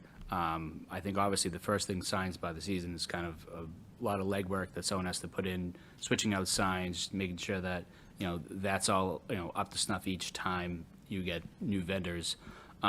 This for the year, I think what I was looking at, more of your kind of lawn signs range between $250 and $500 regarding how big that sign is. Your more typical vinyl signs that go along, chain link fences, would go about between $1,500 and $1,000 for the year. So those are the two schools that I looked into. That's what they kind of use. There's also services that offer, seeking out these particular vetted vendors for advertising purposes, to kind of be the middleman, so to speak. So that was just one option, as I thought, like maybe a viable place to start. But Mayor Cahill. Thanks, Madam President. Mr. Wood, good to see you. So just trying to think through with you, right? Fieldhouse. If somebody wanted to advertise in the Fieldhouse, in the fall you've got volleyball, in the winter you've got track and basketball, in the spring you don't really have anything, right? Outside, the fencing around the track and turf field is one thing. Fencing around around the baseball and softball fields, another thing. So it almost sounds like there might be a combination of seasonal and all year that might interest people, kind of, right? I mean, I'm just kind of thinking out loud, because you said that the schools you've looked at, there's a mix of seasonal advertising and year-long advertising. yeah, I It mean, almost seems like you could be kind of flexible. You just want to have it all sorted before you put it out, right? yeah, I mean, like I said, potentially just as the scenario you just explained, where, with the field house, you could utilize advertising for 2 seasons, as you would 2 seasons out at the, Yeah. the football field. So you do sense. have kind of that equal optics of, advertising for both settings there. Like I said, the varying degrees of cost, I don't think anything like that is really set in stone to say, like, a 3-foot vinyl side has to be X amount of dollars. I feel like that's something where we can kind of start out and then kind of build our price structure, but. Yeah. Okay, I get it. Can I ask a question? Oh, go ahead, Karen, sorry. I want to ask a question about the when to say yes, when to say no. Because it feels easy to say, look, no alcohol, no tobacco, nothing like that. That's an easy no. But it feels like there could be some harder to discern, when a business, a company, or whatever is really kind of over the line, but it might catch you off guard, right? So, it feels like having some set parameters and language that you can lean on is a good first line of defense, and then in consultation with the superintendent is a second line of defense. So do either of these other districts have language where they've tried to set those limits, those barriers that they won't go past? Somebody that would want to advertise it, they say, that really doesn't align with our values as a district and a community. I mean, not that I've found that there was anything specific to say, this is an appropriate vendor, this isn't. Most of the language is very similar to kind of what we have, where there's an approval process for each vendor. So that was my idea of how that went down. So I think of it in as somewhat similar to the fundraising approval process that we have. So whether you're a school club or a PTO or a booster club, there's a process that they have to go. Have to fill out the form, and there are guidelines on the form as to what would go. I sort of envision it being the same. Each advertisement would go through the superintendent's office for superintendent's approval, much like the fundraising forms do. That was sort of how I envisioned it. And we do have some guidelines, in that manner. And that gives that process the ability to kind of, take a look throughout. So I also just asked around more informally, and I haven't found any particular guidelines that would, do that. I hear your concern, but I think that we can, I kind of go back to the subject to administration controls. And so I think that's the same sort of premise that we use around our fundraising forms. So. That makes sense. I We'll call appreciate Ms. that. Robinson, then on myself. Thank you. So just what teams already advertise and where, and how will this affect their profits that they're making? Like, I know the cheer team does because I did it, but I'm just curious, where? They would be the only one that I know of that Oh. I've seen of any other advertising that's on the premise or sponsoring a team or anything like that. So that's the only one that I'm aware of. Okay, and is this going to affect what they're going to make for boosters, for their profits? Where all this money would go into a general fund? An athletic revolving account is what was Okay. stated, yeah. Yeah, so I'm just thinking a team that's already doing something, will they still get to do what they're doing, or will it have to be? Yeah, I would, that's how I would envision it. I mean, they're, would be kind of the trendsetters, so to speak, in regards to, getting the ball rolling on that and, Okay, being able to use the funds for everyone. yeah. And just to speak to what you were asking, I think most of it's not people coming to us, it's usually us reaching out. So I think we have the ability to, not reach out to places we don't think are appropriate, so. Okay. I was happy that this came to the committee of the whole so that we could have this formalized recognition of the policies that we have in place and the processes that we have in place, because I think I've expressed some concern to Dr. Krueank over the years that signs have appeared on our fences without our knowledge. And I think having a point of contact and having procedures put in place through the superintendent's office will allow us to have a more visible and recognized set of rules for all people. We do have people that rent our spaces on weekends, and I've seen roofing company signs up. I've seen all kinds of things put up, and I was like, oh boy, and then they forget to take them down, I think.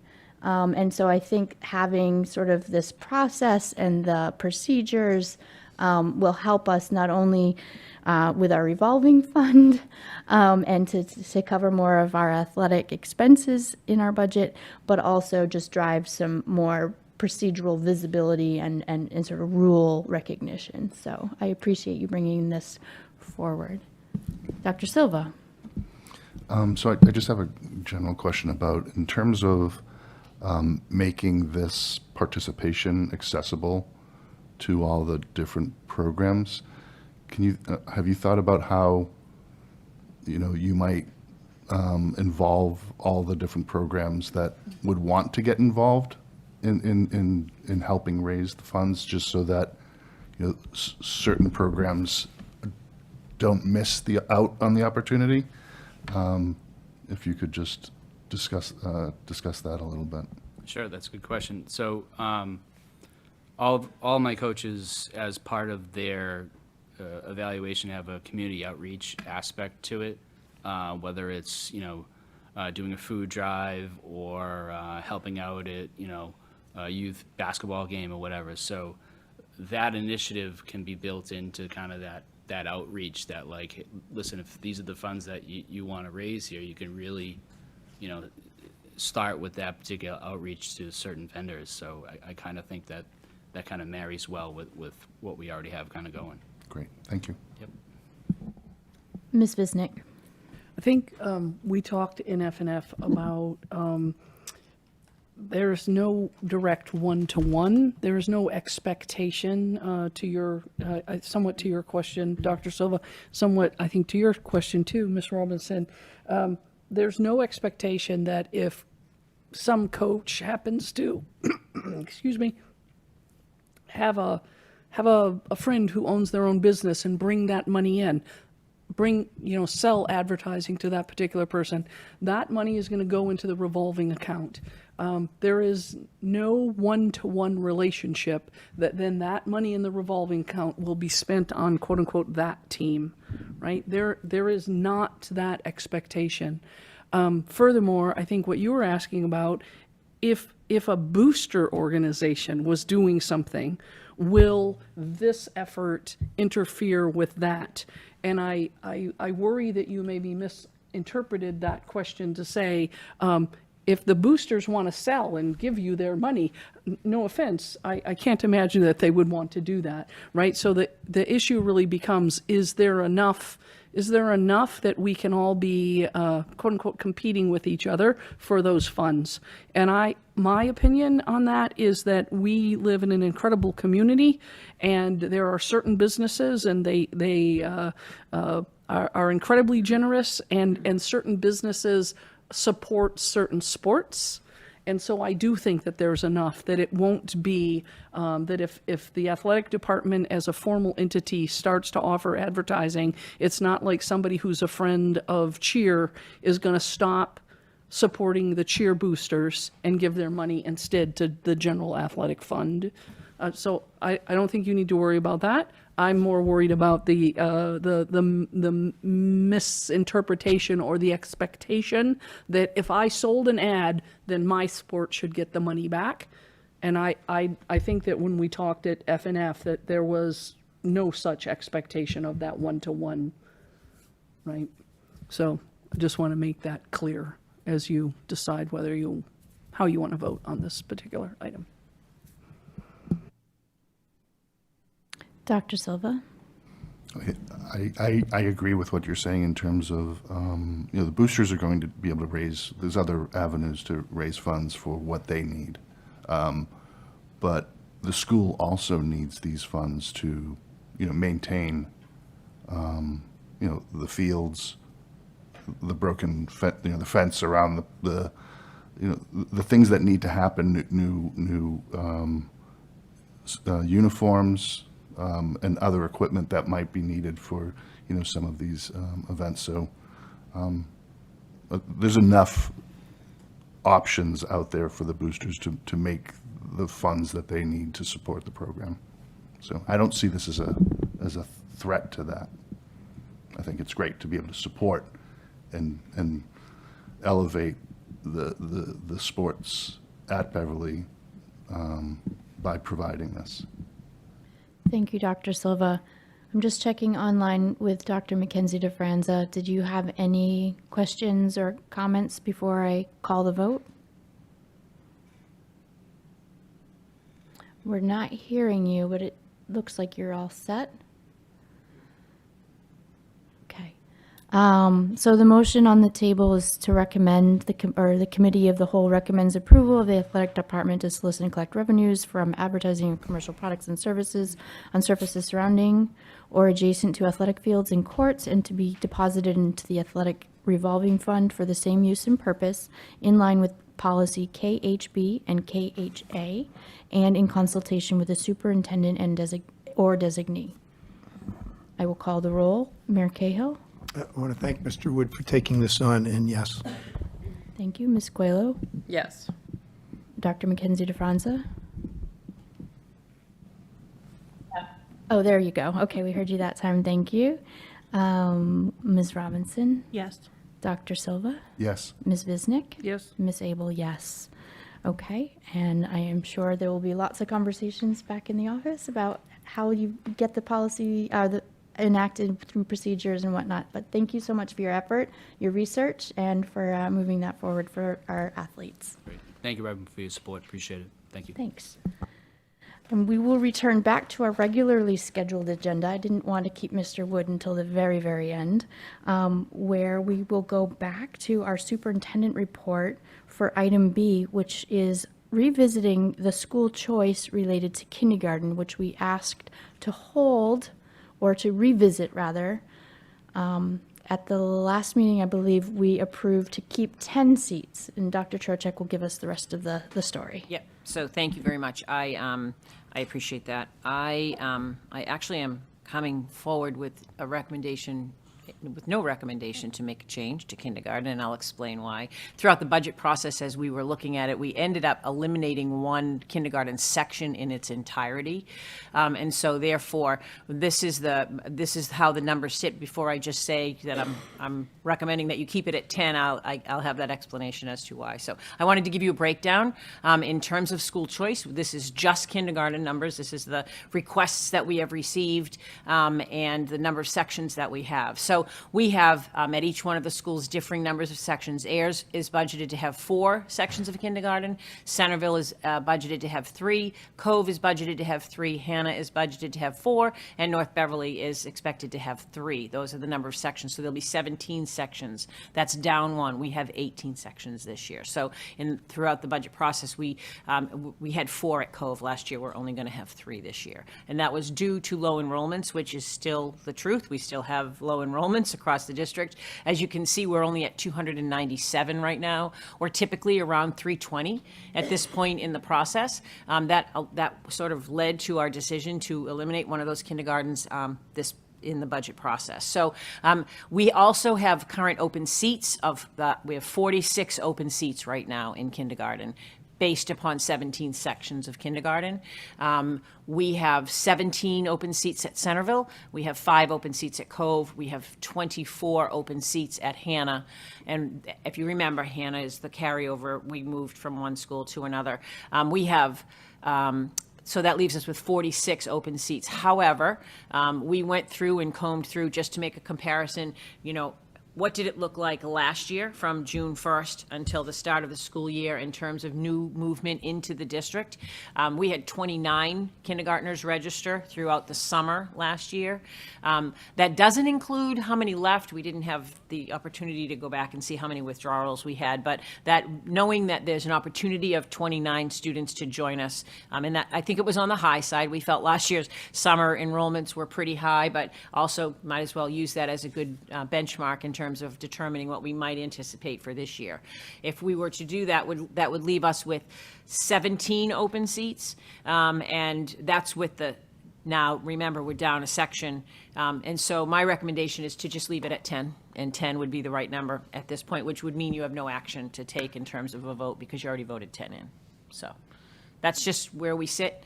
You asked me to come back with the layout of the numbers. I feel like this is a pretty good representation of all of the information that we have. Were there any questions or any desire to make a different motion than to stick with our previous vote? Mayor Cahill.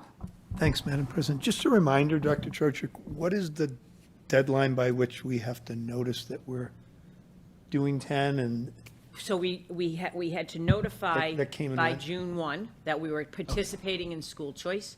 We have done that already. We've gone on record. It's a local decision as to how many seats we have. And that's the local decision that and right now, you've already voted to have 10 through grade 6, 15 and 7, no, 20 and 7 and 8?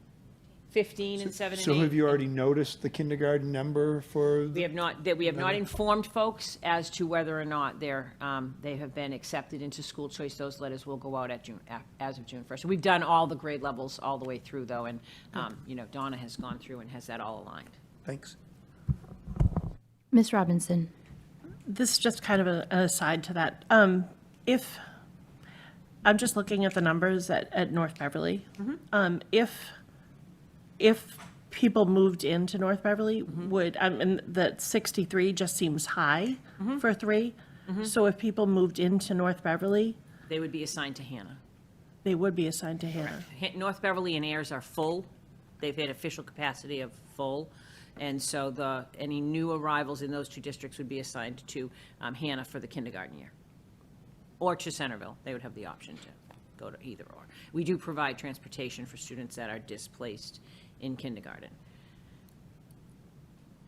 Okay, so what is the threshold? Like, what makes 4 sections? Like, what number would make 4 sections?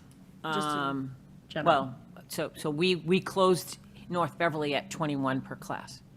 So we're not accepting any more enrollments at North Beverly. Okay. Thank you. Mayor Cahill?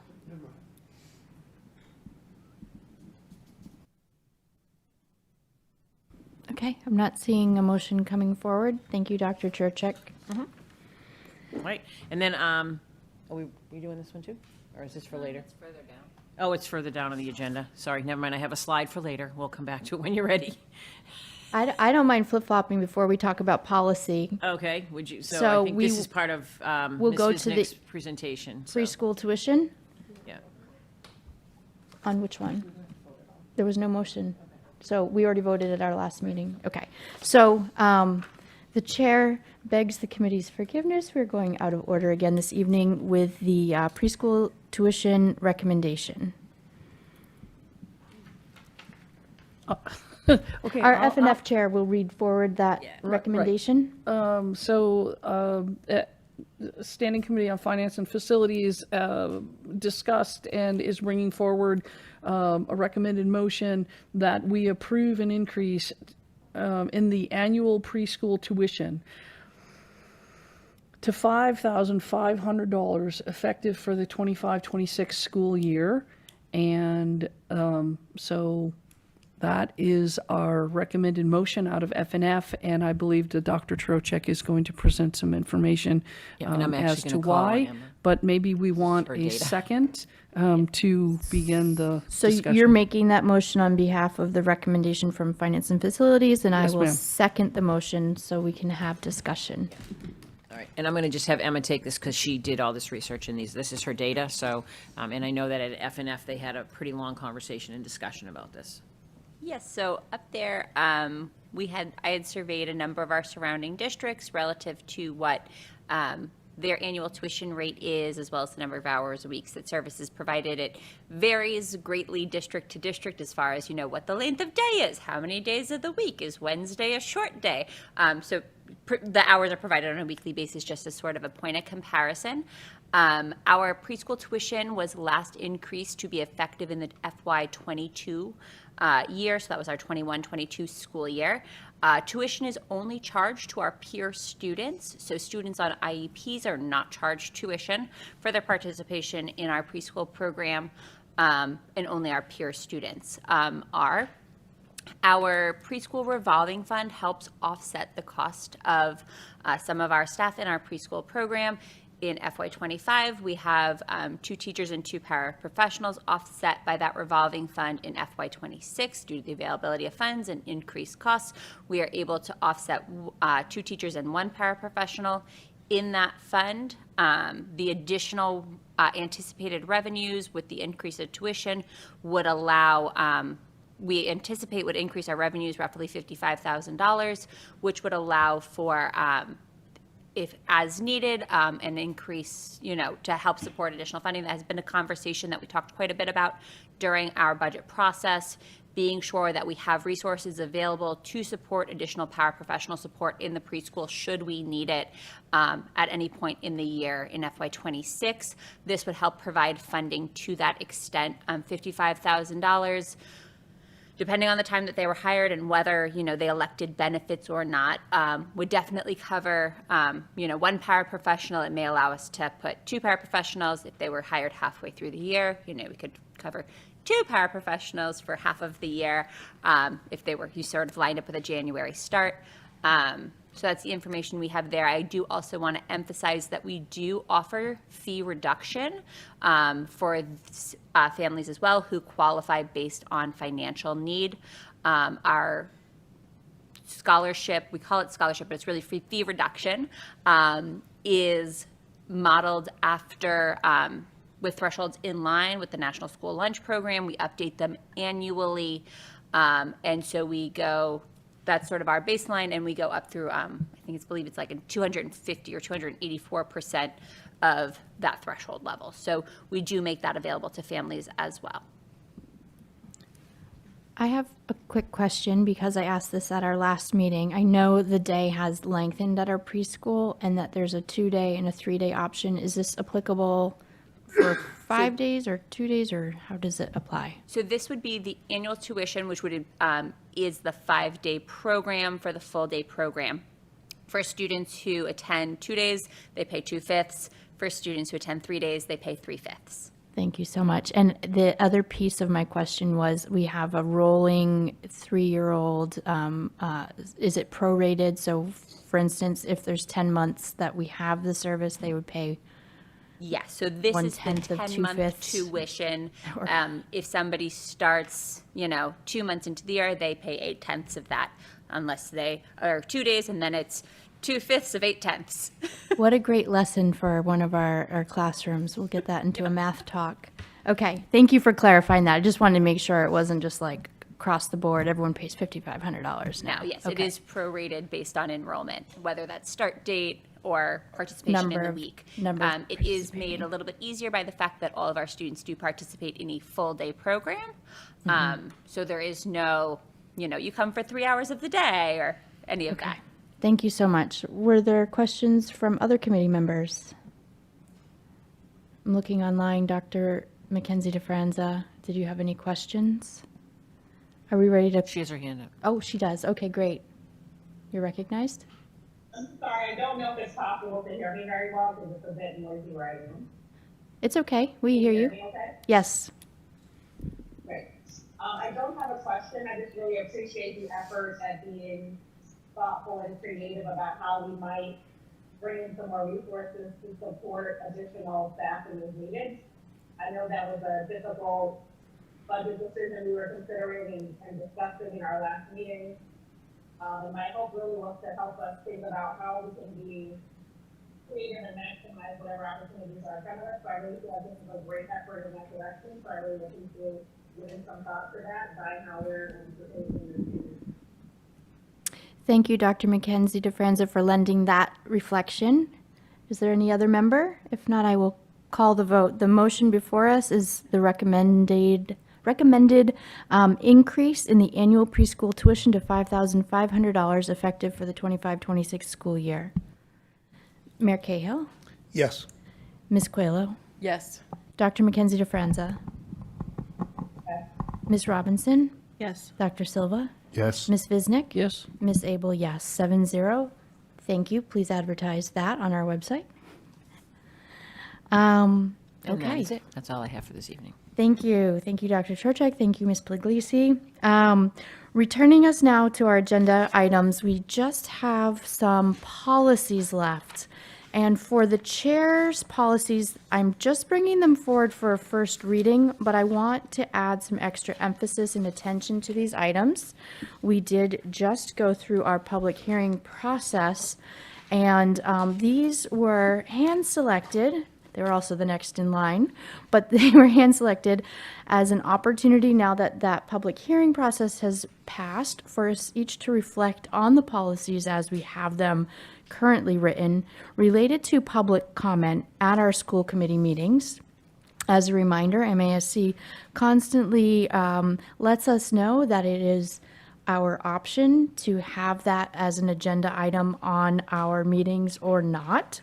We just need to be extremely consistent in how we allow public comment to occur to ensure that we are protecting First Amendment rights, but also the confidentiality of our employees and students at all times. And so this policy BEDH reflects, and I appreciate Ms. Bergeron helping me, it reflects the policy as it is, as well as highlights a few of the areas where we may wish to bring forward at our second reading, at our next meeting, some edits. The city as a whole is looking to replace the word citizen with residents as we move forward in our policy review, also our charter review and our various city documents. There was a recommendation that we reiterate, as we do on our agenda each time that we make public comment available in our regular school committee meetings, to ensure that people understand it is not a dialogue or debate, but rather an opportunity to express opinions on issues that are before the school committee or that the resident believes should be brought before the school committee. I think as we read through the bullet points on this one, I would like everyone to take into consideration our fidelity historically to the rules of 3 minutes, and that the person should be addressing the chair, not individual members of the committee or even the administration.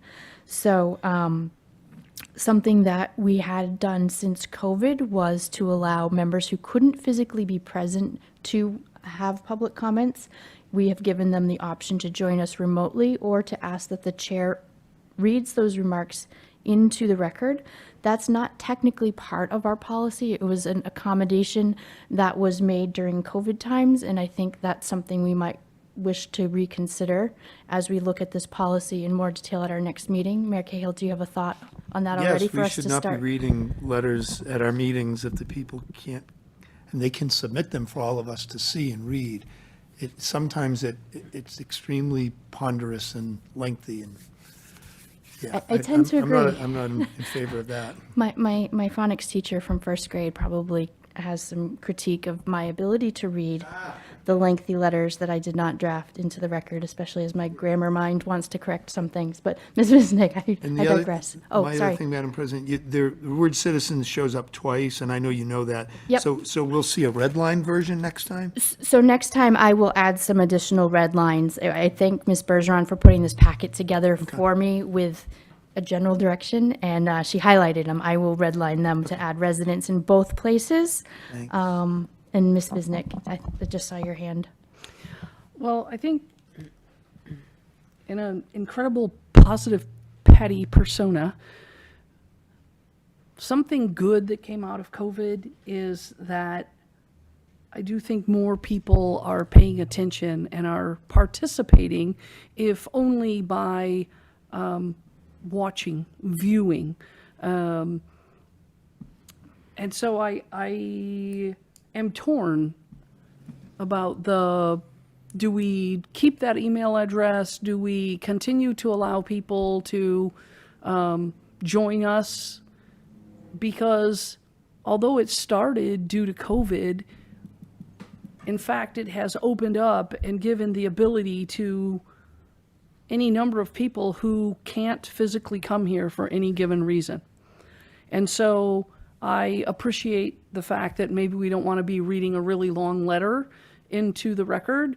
However, maybe we could still somehow report out a summary of that letter. We can all get it. We all should get it and read it. But continuing to try to keep the funnel open as wide as possible to allow people to participate who might not otherwise be able to participate. I mean, there's standing room only here right now. I don't know if you can see that. we want people to be involved. And so it feels to me that we should try to continue to promote that. So I'm hesitant to make too many changes. If there were a change that I could make or would propose, but it's not enforceable, is to say 3 minutes. You get 3 minutes, and now you need to go. And for the most part, our visitors have held that decorum. However, we've also had people be incredibly rude and not hold that decorum. So I would rather promote than discourage involvement. Thank you. Can I go back to the mayor and then to you, Ms. Robinson? Okay. Thank you. So our meetings regularly go to and beyond 10 p.m. If somebody can't be here, correct me if I'm wrong, but the meetings are hybrid, they could give testimony from home in a public hearing. And third, we can all receive and read them, and they can be entered into the record. So I'm, we've had meetings where you've had to read, I don't want to exaggerate, half a dozen letters, all quite lengthy. I think, anyway. Okay. We will have a second reading. Ms. Robinson, your reflections. Well, I appreciate the fact that you have to read a lot of letters sometime. I would have to say that there are people who are working, and we want all voices heard. I think like Ms. Bisnick said, there are people who do not like to be on Zoom meetings. There might be people who have, it's tough for them. The language, there might be a language barrier, and they maybe didn't want to. They may have translated it, and that's the way you're reading it. And I just think everybody's voices deserve to be heard. So, I don't want to speak for Ms. Abel, but I think I don't think that takes as much out of you as it does out of the person who took the time to write that letter. That it would be. It's just I just think it's the nice and right thing to do to let their voices be heard. Thank you. So your homework for the next reading, the second reading, you will need to bring forward language to amend the way that it's currently written. If we wanted to amend, presently it does not speak to reading into the record, nor does it have remote participation, because obviously this policy was effective prior to COVID, and we kind of bent the rules to conform with making our meetings publicly accessible in a safe manner. I'm just putting everyone on notice for our second reading. And I thought that this one in particular would be important to highlight, given our most recent experience. I would say that as chair, when I have read items into the record, I have double confirmed that the intention was for it to be read, that the person wasn't going to be present, and that they were a real name and a real address. I think that everyone should be aware that we have a real names policy and that we are looking for an affiliation to the district. We will not take form letters. We will not take any of these anonymous letters or pseudonyms. It does have to be based on, residents or people with affiliations to the district. Food for thought as you ponder what you might like to bring forward at our next reading of this. Okay. I gave that a sufficient amount of explanation. For guidelines for public comment, this is, again, based on an MASC policy, so it is BEDH-E, which means it's sort of the addendum, the backup to our policy. In keeping with our edits through other sections of the policy book, we are going to replace the pronouns him, her with them. At this time, that was the only suggested edit that was highlighted because, again, this is an extension to the policy that makes reference to Mass General Law. Mayor Cahill. It's just a lot. But why do we need two? Why can't we do this right and make them one? We could refer to MGL in the one. The homework for our second reading is if you have a great idea such as that, You can bring it forward at our second reading, so do consider whether there's any value in anything that is in this extension of the policy that does need to be brought into the main policy, and if you might wish to strike the extension. Okay. It'll be a fun meeting. It'll be a fun meeting. And then you'd be the policy chair's favorite, because almost never does anything get out of the policy manual. I talked about that I've been trying earlier to think of at what F&F. L word can replace positive, so you can be something Lorinda instead of positive. Instead of policy Patty. That's my homework. Okay, and then to round out the policies that the chair's bringing forward this evening, I hope this is the last one. Oh, I forgot to print voting method. I'm sure that we will, yeah. Well, I know, I think I forgot to print it. My printer's on the fritz. We'll get to it. Let's see. The next one I just had in front of me was the special procedures for conducting hearings, and this is just in conformance with our contracts. Again, same advice. If there's anything about this procedure that maybe isn't in keeping with how we've been doing things and needs to be adjusted, please bring those to the next meeting. The The minutes and the voting method. voting method only has one change. It's highlighted, it adds that when using remote participation, all votes must be taken by roll call. Okay, And then the minutes has just a change. Minutes of all meetings shall be created and approved in a timely manner, which is defined in regulations, within the next 3 minutes of the body, meetings of the body, or 30 days, whichever is later. That Okay. seems to be the only changes in those. those, okay, and those First were reading. highlighted in the Yeah. packet for the first reading, so we will consider those additions at our regular school committee meeting in June. Before I turn over to Finance and Facilities Chair, I did just want to issue some reminders on dates. June 3rd is our Senior Academic Awards. I believe you've all received invitations if you can join us in the auditorium. It's also the Reach Fair, where we get to see all of the reports out from internships and special projects that our seniors have been working on for the last few weeks. The academics, I believe, starts at 9, and the Reach Fair starts at 11. You should have received an invitation. I can forward it to the entire body again, just to make sure we all have it on our calendars. The Reach Fair generally is sort of like just set your own pace, and you can decide how to go through the room. So it goes from 11 to 1, but yeah, it starts at 11. I will resend that to everyone. I also wanted just to make note that City Council has posted its budget meetings. The schools are set for June 5th on a very long agenda.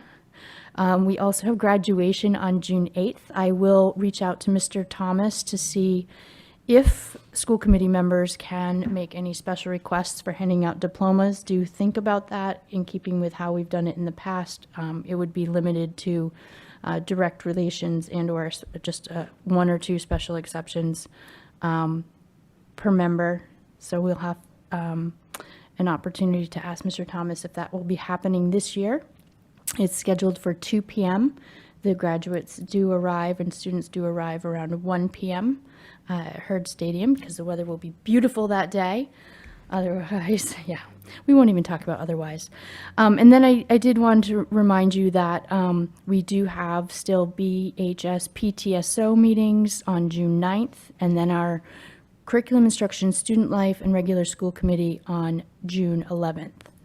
At this time, I want to put a little feeler out there. Our last school committee meeting of the spring session is scheduled for June 25th, which is 2 days after our last day of school. At this time, it is unclear if F&F has an agenda, and I am not clear if Committee of the Whole would have an agenda. However, we would likely have a retreat after July 1st, sometime with our new superintendent and per our own policy. So a summer retreat might be an opportunity to pick up any agenda items that we might have had for that Committee of the Whole. Unless anyone can think of. F&F, we spoke very briefly earlier.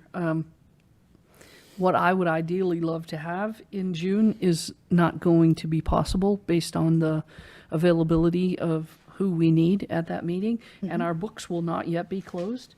So a quick glance across the room lets me say with confidence that we, FNF, would be happy to bypass that meeting. Okay, so we'll keep our Wednesday, June 25th lightly penciled in, but do not be heartbroken if we decide we do not have an agenda to support a meeting that evening. Rachel? Okay. Dr. Churchill. Dr. Flaherty and I were talking today. We're wondering if it's possible to have CISL start at 6. We have a very hefty CISL agenda with the presentation of school improvement plans, the approval of elementary and like all handbooks, right? All the handbooks. It proves that it could be just a longer meeting because there's just a lot of information. It's very dense. So I'm wondering if it would be objectionable to start that June 11th meeting at 6 instead of 6:50. We can do that. We will also be joined by our friends from Beverly Education Foundation, That- and they want to do photos before we get into our regular Correct. school committee So we meeting. thought maybe we could do that if that was amenable to the committee. Okay. Dr. Mackenzie DeFranza, did you hear that? A 6 o'clock start time? I don't have any questions. Okay, let's plan on that. Thank you. Thank you for that reminder as well. Okay, I'm going to turn over our final agenda item to Ms. Visnick. She is bringing forward from Finance and Facilities a few items for a second reading tonight so that we can make our decisions on them. Thank you, Madam President. Finance and Facilities brings forward for a second reading and a vote 4 policies. The first being EEAE. All of these policies are in your packets. We briefly saw them, last meeting. So EEAE, the only changes are the word children instead of students. And that's kind of highlighted, again, depending on what version you're looking at. Whether you see the highlights or not, Ms. Coelho. That's the only change. It's in the file twice. It used to say students, and now it says children. FNF recommends we pass this policy the way you see it on your screen. That is my motion. So moved. How about second? Second. Thanks. Okay. It's been a long day. So it's a hybrid MASC Beverly with the words children. Is there any discussion? We do need to take a roll call to move it forward with those edits. Mayor Cahill, Yes. Ms. Coelho, Yes. Dr. Mackenzie DeFranza, Yes. Ms. Robinson, Yes. Dr. Silva, Yes. Ms. Visnick, Yes. and Rachel, Ms. Abel, yes. Thank you. Finance and Facilities also recommends approval of policy EEAEA. EIEIL. Bus driver examination and training. The policy as it's presented to you is no change from the previous version of this policy. It too is a combination of MASC and Beverly. So the real motion is just to mark it as reviewed as of tonight's date? Yes, ma'am. Okay, and so Ms. Visnick's made that motion. Is there a second? Second? Thank you. Any discussion? Okay, roll. Mayor Cahill, Yes. Ms. Coelho, Yes. Dr. Mackenzie DeFranza, Yes. Ms. Robinson, Yes. Dr. Silva, Ms. Visnick. Yes. Ms. Abel, yes. 8:47. Standing Committee on Finance and Facilities approves marking as reviewed policy EEAEA-1, drug and alcohol testing for school bus and commercial vehicle drivers. Thank you, Again, Ms. there are no changes. Thank you, Ms. Visnick, for the motion. A second? Second. Thank you, Ms. Coelho. Any conversation? Marking as reviewed. Roll call, Mayor Cahill, Yes. Ms. Coelho, Yes. Dr. Mackenzie DeFranza, Yes. Ms. Robinson, Yes. Dr. Silva, Yes. Ms. Visnick. Yes. Ms. Abel, yes. 7-0, 8:48 PM. And the last policy in your packet from FNF is EEAEC, student conduct on school buses. Your version has a lot of yellow highlighted. Those are the differences in between the Beverly version of this policy and the MASC version. I don't know that, I don't know the origin of why we decided so much to have our own policy. We were kind of trundling in the Wayback Machine earlier this evening, Dr. Krueank and I, about some other policies where we had split from MASC. But amongst other things, for instance, our school bus department's phone number is in here. This policy has not been changed recently. Rather, the highlights here are to show you where it differs from MASC. So in that sense, my motion is that we approve, we reviewed it. Second. Thank you. And I would just note that there's a his, her pronoun that we can switch to a there. Wearing my former policy hat, I think because we do our own busing, we wanted to have more parameters included. The MASC version, I think, was suitable for districts that contract out. So that's in my Wayback Machine. Okay. Okay. Were there any other comments or concerns? So as presented, friendly amendment, change the pronoun. I will call the roll. Mayor Cahill? Yes. Ms. Coelho? Yes. Dr. Mackenzie DeFranza? Ms. Robinson? Yes. Dr. Silva? Yes. Ms. Visnick? Yes. Ms. Abel, yes. 7-0, 8:50 PM. All right, and then very briefly, earlier this evening, FNF met, and we were joined by Transportation Director Dana Krueank, who gave us an overview of the number of riders and the number of vehicles in our fleet, the number of riders both in district and going out of district. We are expecting 5 more electric buses sometime early in the 25-26 school year. That's awesome. Mr. Krueank and Ms. Puglisi also presented a cost savings measure around the consolidated special education out of district transportation contract that we entered into with NEC. We have an estimated savings this coming year of $100,000. Basically, what it means is if we had, for instance, a special vehicle picking a child up in Beverly to transport them to, for instance, the Carroll School, usually that child would be on that bus, quote unquote, alone, the bus driver and a monitor, most likely. And now we can make that trip with students from other districts as well. And so you put 4 children in the van instead of 1, maybe 1 from Peabody, 1 from Danvers, 1 from Gloucester. I'm going to stop you there. That's a great synopsis for our next regularly scheduled school committee meeting on June 8th. Yes? Yep. Yeah, it's not on tonight's agenda. Okay. Yeah, this was just for our policies. What's that? Oh, I don't have to do a readout? Yeah, it's not on this agenda. It's going to be at our you. Okay. regular school committee meeting. You were doing such a wonderful So job. I was like, oh, conditioned. we'll just refer to it. Refer to the recording at the next meeting. Great. So the chair had put a provisional executive session, but at this time I have nothing to bring to the school committee, so I'm going to cancel the 6th agenda item. I appreciate everyone's flexibility as we kind of flip-flop the agenda. We are now at the point of this evening where I will entertain a motion to adjourn this committee of the whole. Thank you, Mayor Cahill. Second. Thank you, Ms. Robinson. It's not debatable, so I'll call the roll once more. Mayor Cahill, Yes. Ms. Coelho, Yes. Dr. Mackenzie DeFranza, Yes. Ms. Robinson, The lights are low where I am. Ms. Robinson, Yes. Dr. Silva, Yes. Ms. Visnick. Yes. And Ms. Abel, yes. Thank you, everyone. Thank you so much to BevCam for making this accessible to everyone and making the recording available. It is 8:52, and the Beverly Public Schools School Committee is now adjourned. Thank you, everyone.